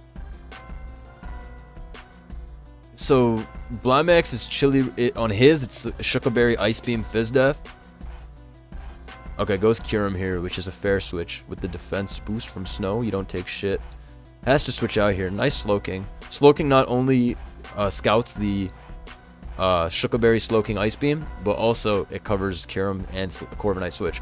Gets the Sludge Bomb Poison on Ting-Lu, which is irrelevant because it's rest anyways. But Lydia L takes a good advantage of that. Goes into Ogerpon, gets the free SD, right? And Knockoff is great too. Knockoff is great too, actually. Make sure your Tusk and your Dragapult are able to use physical moves with 0 repercussion. Ogerpon doubles in here. You don't want to stay in, exactly, because you don't die to knock as Slowking G. And if you Sludge Bomb Poison and kill this, that fucking sucks. Flamethrower gets clicked, burns the Slowking, which is actually really fucking annoying. I didn't know that. Oh shit. I mean, he gets Thunder Wave, which is good. He's able to sort of stop this temporarily, but that's hella annoying, especially because Chili's gonna get clicked here, right? Oh, it's AV, not Chili. But either way, great double to Ogre. Free double. Cudgel's gonna 2-hit KO this. This is gonna die to Cudgel, I think. Okay, Terra Dragon and Roost. Okay. So Corv is stuck in a position where it's forced to Terra as a result of Ogerpon getting too strong. This looks really, really bad for Old Spice Mike because he's exhausted already, and Darkrai has now just come in on Corv. Yup. Just click Pulse. Oh, he actually did Ice Beam. It's Specs? Oh no. It's over. Wow, he played really good. I mean, he obviously has a strong team, but he, oh, great switch in here on Wisp. No, he played great. Like, he has a strong team, but it's not like zero brain auto win. Nice Ice Beam here to make sure it's over now. This is completely over. As long as no para here. Oh, wow. Sleep Talk pulls the EQ. I would have just hard switched into my Rye. I really don't understand. Or switched into my Ogre and taken the damage. Staying in is for sure wrong. I know it's only a 1/3 chance to die to the attack, but staying in is definitely very wrong. I didn't like that play at all. Turns into a dark type. Oh, I see you, gang. I see you. I see you. Okay, okay, okay. Probably calced it. Knows that Specs Terra Dark is a 2-hit KO on 22%. Okay, okay, okay. Okay. Still, he shouldn't have sacked it, but it makes more sense. Even though Dozo is fucking max SpDef, it's playing the most satanic shit it could, which is Specs Terra Darkrai. Like, what the fuck is this? Like, there's a limit to the amount of boosts you can throw on this bitch. Even that Dark Pulse does way more than I thought, but the game is quite literally just over now. Kyurem, best bet is to click Specs Drake, but Liddy should just not stay in. Goes for Blizzard. Freeze Dry, Blizzard, Ice Beam, Earth Power. He went for Blizzard because it's his only move to OHKO this, and it would have OHKO'd Ogre. If it hit, that would have actually been really good, but miss is tough. Double into Corv. Okay. Terra Dark Specs is really nasty. I like that tech. That's pretty cool. Terra Dark destroys most balances? I don't doubt it. Can't switch into that shit at all. Shit like Gambit and Zama are taking way too much still. Kyurem comes back in. I would Blizzard again. Yeah. But bro, this is why Mike could have fucking mitigated all of this by blizzarding earlier in the game. I'll show you exactly which turn it is too. Because you go Rye here to cover every single thing possible. Alright, game's over now. His Corp takes like what, 75? Let's see. What the fuck is this? Stack Ogre. Yup.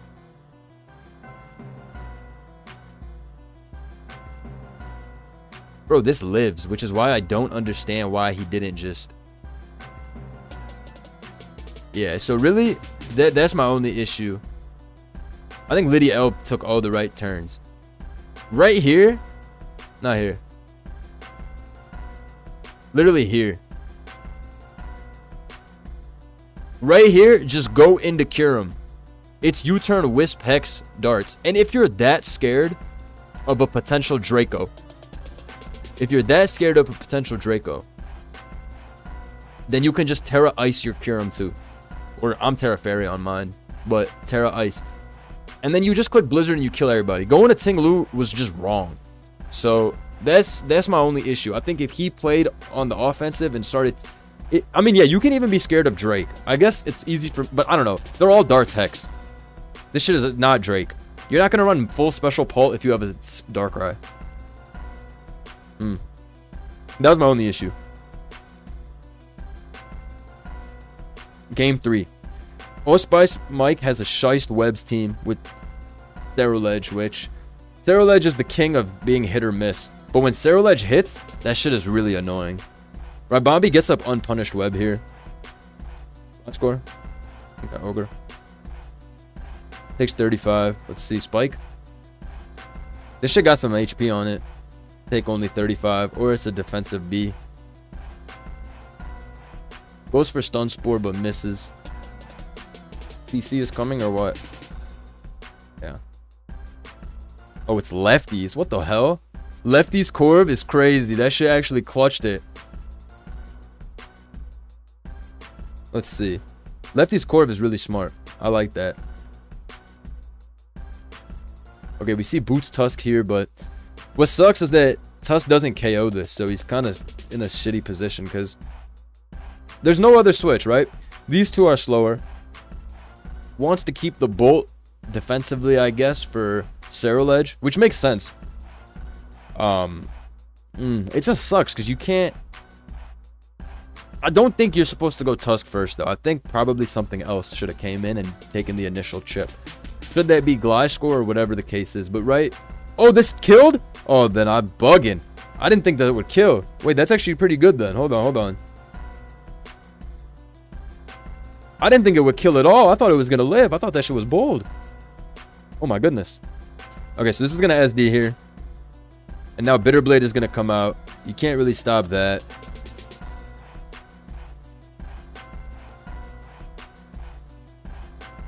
Blade's going to come out again. Bolt. Okay, Bolt is probably Specs instead of Booster then. Petron comes in Terra Darks, which I understand. Now Mana comes in, but with fucking webs up, Mana's pretty nasty. Oh, no Poison Confusion. That would have been nasty.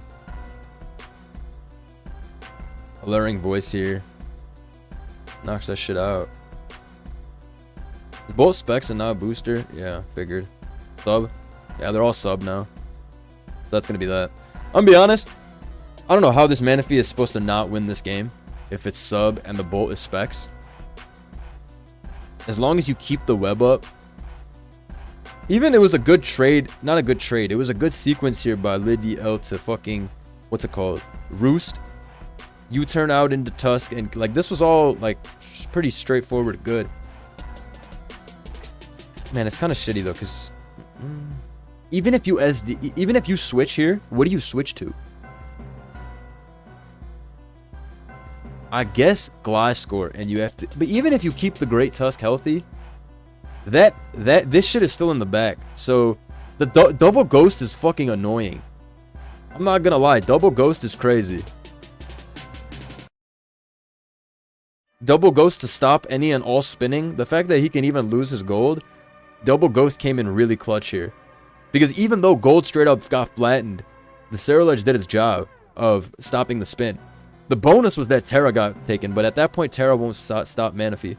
I guess if Poison got here, then it was very doable if he poisoned. In fact, I would wager that he had a pretty decent chance. Well, we didn't see the Terra here. Well, we did it. Terra Ferried, but if this poisoned here, then we would have maybe seen Moon have to Terra its way out somehow, but I don't know.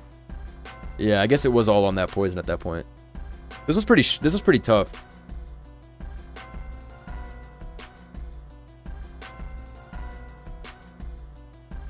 Instead of attacking, maybe you go hard Petch and you Malignant Chain. Because if you foul play... Actually, you go Petch and you Terra and you foul play. That's the right play. Bitterblade is not a 2-hit KO. Because Poltergeist did 25. It could be close combat, I guess. Yeah, the more I think about it, Petron is the right play. Probably. Or more right. This is a tough game, though. Manaphy's all over this bitch. This is not an easy matchup. Manaphy on webs is demonic. Manaphy in general is really good. But Old Smike advances. I like that series. That was a good one. That was a really good one.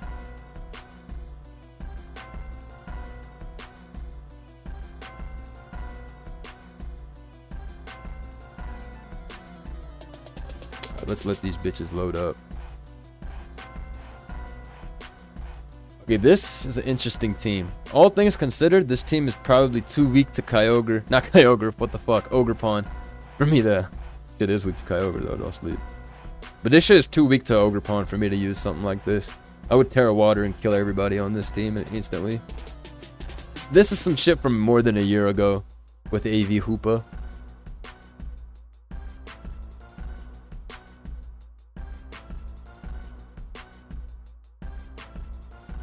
But yeah, I've literally played this on the ladder last week when testing out teams for SPL, and I literally packed this up. This dude had mad points on the ladder. I don't know if it was this guy or another guy, but dude had mad points on the ladder with this, and Ogerpon came in and just killed every single Mon with Ivy Cudgel and Power Whip. Like, unpunishable too. I don't hate a balanced team though. I love Clefable in general in Gen 9. I think in Gen 9, Clef is really nasty into offensive teams. Moonblast, Knockoff, Encore T-Wave, all that support shit is never going out of style. Knockoff turn 1, that's great. Also, Clef is nasty into Dragapult, even if you get burned. Goes for Stealth Rock, knowing that it can live Sludge Bomb and recover for free on Corv. So I like that. Knockoff and gets the rocks up. Goes Gliscor correctly on the Chili turn, which is really good. Basically gets Gliscor activated without even taking damage. That was a really good sequence. Is Calm Mind dead in Gen 9? It's not dead, it's just underutilized. But Unaware Calm Mind is still good. You can't sleep on that shit. Gliscor clicks SD. Corv clicks IDEF. This is a battle that's old as time, bro. The battle of the do-nothing bullshit. Shout out to IDEF Corv, man. He's inspirational as it gets.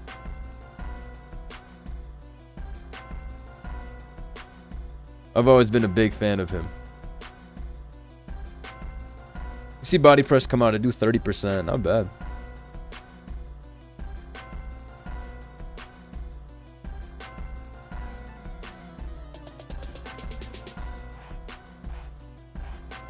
Oh, man. No, I already read that message. Alright, anyways, we see knockoff spam from Clef. This team actually has quite an issue dealing with Clefable, all things considered. Like, it can definitely sit on Clefable, but Corv went out knocked, Slowking went out knocked. I like Dirge here, it covers Corv and it covers Slowking G. Dirge doesn't exist anymore, but Dirge is amazing into this. It hexes everybody. Hoopa is not forever. Like, it's gonna die eventually. Off Wisp Chip and Torch Song and all that.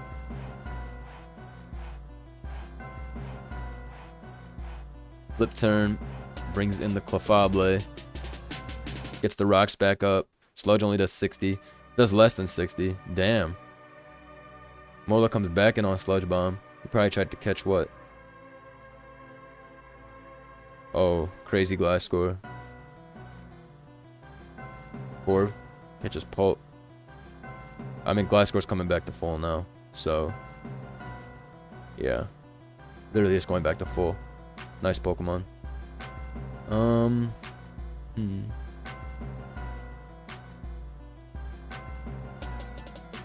SD gets clicked. Defogs the rocks. Hoopa's gonna come in on Wisp is tough because then it can't do any damage with knockoff to this. Double out on what, Glasscore or Skarm? Oh, Weavile comes in. He tried to fucking switch it on knockoff. I see. Huh.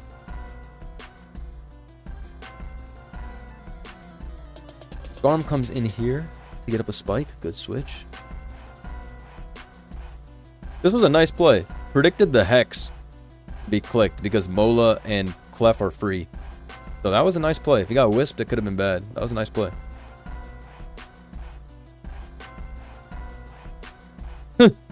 Ownage!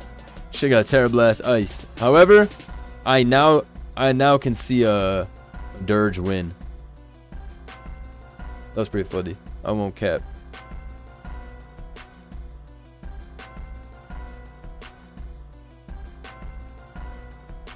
I think here I go hard Dirge. Alright, clicks Moonlight. Chili? Okay.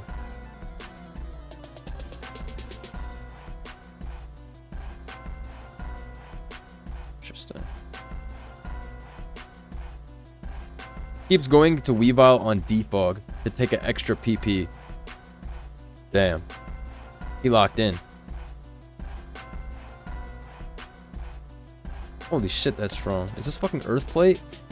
Fuck is this strong ass shit? It's like Earthplate or what? Holy shit, that's strong. Alright, just Terrablast Ice here. Come on. Clicks Roost. This is hilarious. The Terrablast Ice EQ offensive Lando. Should have a good matchup too. Clicks Spike there. Doubles on the Dirge. Nice, nice, nice. Weavile comes in on knock. You can click Drain Punch as Hoopa. This can't kill you. Yeah. And then forfeits. If he hit the Wisp with Dirge, it could have been easier. But, all things considered, there was some nasty text there. But yeah, this shit can't kill anyways.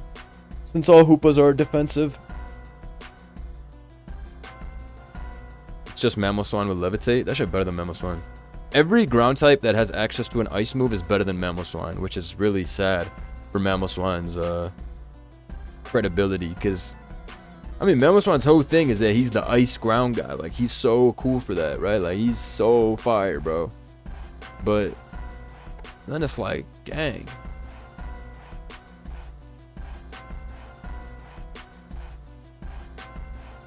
I like the teams here.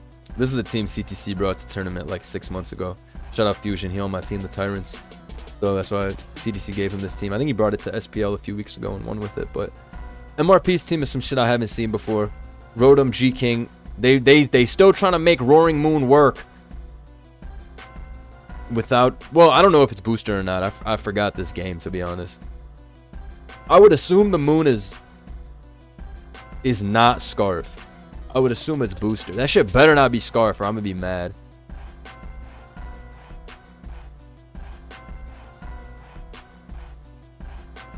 Goes for Scald. No burn. Dicey turn. Flip turn. It could be Scarf. Okay, it's AV G-King? Or no, that's not AV. That's just Max Speed F. And this is not Max Special. I don't know. It's not AV though. Yeah, AV takes less. Enamorous comes in and gets off a nice Moonblast there.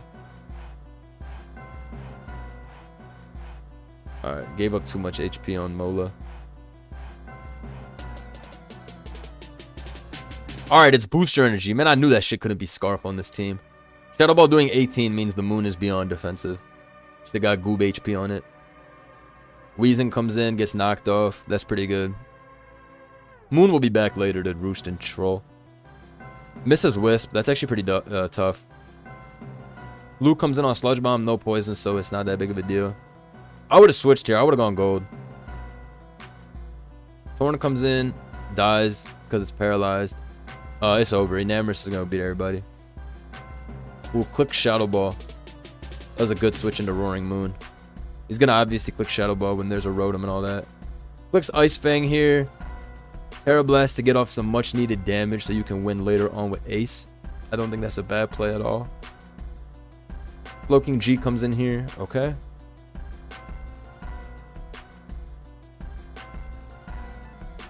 It looks pretty bad though. Cloaking G can chili for free this turn.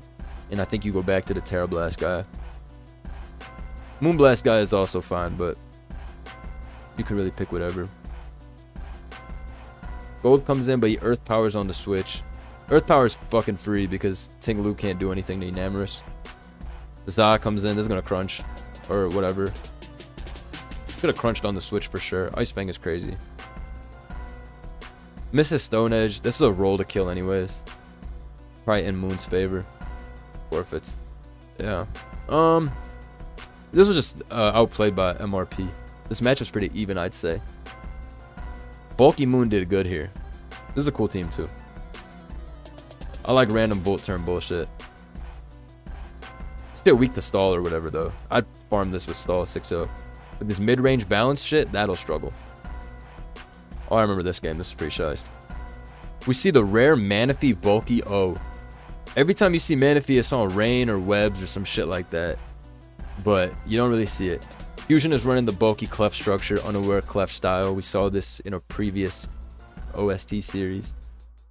Comes in on Scald. You know it's unaware because it didn't take damage from rocks, but then it's not lefties, so they're usually helmet. I mean, not helmet, boots unaware. Calm Mind T-Wave, but this is sub. Moonlights his way out of there. No burn is pretty lucky. This game is fucking slow. I'm hyper fasting this for a while. It's not that shiced for a while. Hurricane gets clicked here. This could be Weather Ball. But either way, Zapdos, like this is like some Snorlax Chansey type interaction in Gen 1. You're supposed to spam Hurricane on the Ting-Lu with Zapdos, because overall you beat it 1v1. You get enough chip for the rest of your team. That's like the correct play. MRP is able to spin with Tusk. There's no Ghost here, so it's whatever. Pex comes in on Skull, gets crit burned. This is sub Tail Glow, so it actually beats Pex 1v1, I think. Burns this here, finally. I mean, he deserved that burn. He scalded the shit like 37 times. Gets this shit to lose some Moonlights. Hurricane miss. Continues to miss Hurricanes, which is kind of shitty for him, but whatever. Good Earthquake. Whirlwind. I would have stayed Ruinating. Whirlwind is wrong, bro. Just Ruinate. Whirlwind is wrong. Keep that shit low. Whirlwind is just wrong. Like, Whirlwind is doing bro a favor. You want to get your free 50 on air, but for sure wrong. Not Ruinating. Tusk comes in for free here. Skarm comes in on Ice Spinner. Huh. I guess he wanted to catch Toxic. So I don't hate the Ice Spinner. Plus he's leftovers. So he was probably like, whatever. I can rapid spin the turn after. But now you get to Spike for free. It's a good trick. Oh wow, Draco did a lot. This is Specs. Holy shit. Good job you turning the first time then to not reveal item. This is Specs or what? It's gotta be Specs. Woo! That was scary.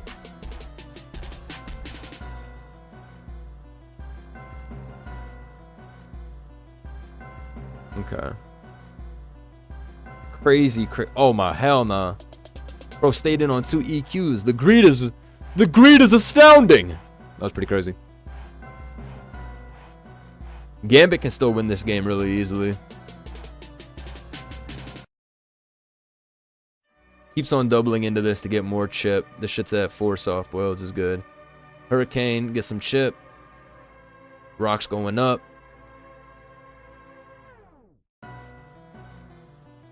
Good switch into this on the free turn. This sub Manaphy is putting in some fucking work though. It gets unlimited opportunities to attack, and then this thing can never Thunder Wave. Look at this shit. It's draining the fuck out of this shit's Moonlights.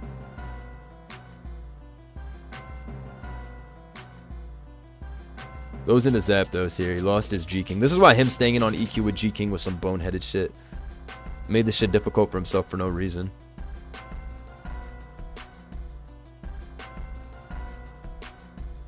This guy's gonna lose the 1v1.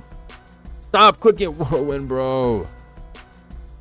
Why? Like, Whirlwind can only help your opponent. So clicking Whirlwind all these times is like so beyond explanation.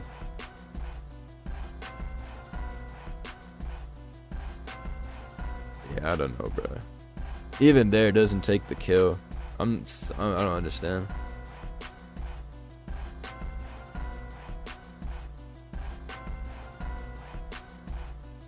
Like here, just take the kill.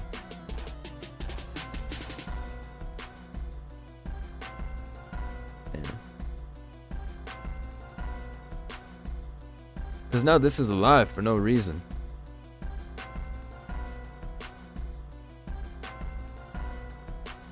Man, if you spike, sub, this shit is gonna PP stall. Shit is mad annoying. Because it burned both. I mean, that's the point of this set. This is pretty shiced. There's 4 skulls left, but he could do it with Alluring Voice if he gets the +6. This is Haze, but because nice plays on regen turns. That's nice. Farm back some regen. Nice play, nice play.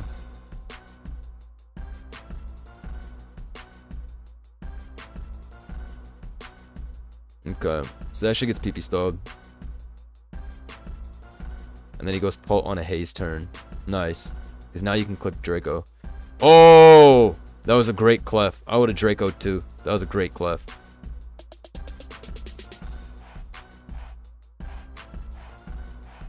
Nice double hurricane. Back to it. Volt switches. Toxic. Tao's free. Nice. He's gonna hurricane again. Oh, he missed. That's big. Goes to Pult on possible ruination. Clicks Hex on recover. Tinglu can live 2 of these. Yeah. Rocks up. You can kill this now. Earthquake, yep. Are they really playing that fast? No, I have this shit in fast because it's boring me. Anyways, we're in the end game now. King Gambit turns into a ghost type on body press guy. And goes for it. We see a big PP stall, but there's no way to fuck this up. You just have to SD every time so that you get back to 100. That way, you're not in range of knockoff. We see Terra Steel and Thunderwave here. He didn't need to Terra, but it doesn't change anything anyways. Gets the Moonblast chip here. And then fat ass Gambit is still able to live knockoff. You'll see. Even at 74, that shit lives knockoff. If this killed, then he probably won. But actually, maybe he did. Maybe he didn't. Zapdos is still paralyzed, and then there's a Manaphy at 75. I'm gonna be honest though. If Tinglu took more of its Earthquake kills or Ruinations, then it would have been a much easier game. I think that this was pretty packed up earlier on. This guy got away with the skin of his teeth. Manaphy set was cool though. The shit got taken to the ends of the earth with how many moves it used. You see this shit? She had 80 moves. It's left with 2 + 6 + 2 + 5, 15. Crazy. Anyways, that's it for tournament stream today. This shit is 3 hours. I gotta go do some errands and shit. As I always tell you guys, make sure you subscribe to the channel. I got 35% people watching unsubscribed, which is illegal. It's free game. Alright, this knowledge, you gotta absorb all of it. And the only way to do that is to subscribe with the notification bell on. Make sure you guys like. Make sure y'all leave some supportive comments. We need 1,000 comments and likes on this, one minimum, if you want to see more tournament stuff. And I'll try to get this edited and posted as a video too. I'll do that TCG game later. I gotta go do some shit. It's been a long day. Anyways, I'll have a tournament video later. Live series coverage of a series I did not actually show in this today. So, it'll be shiced. Alright, peace.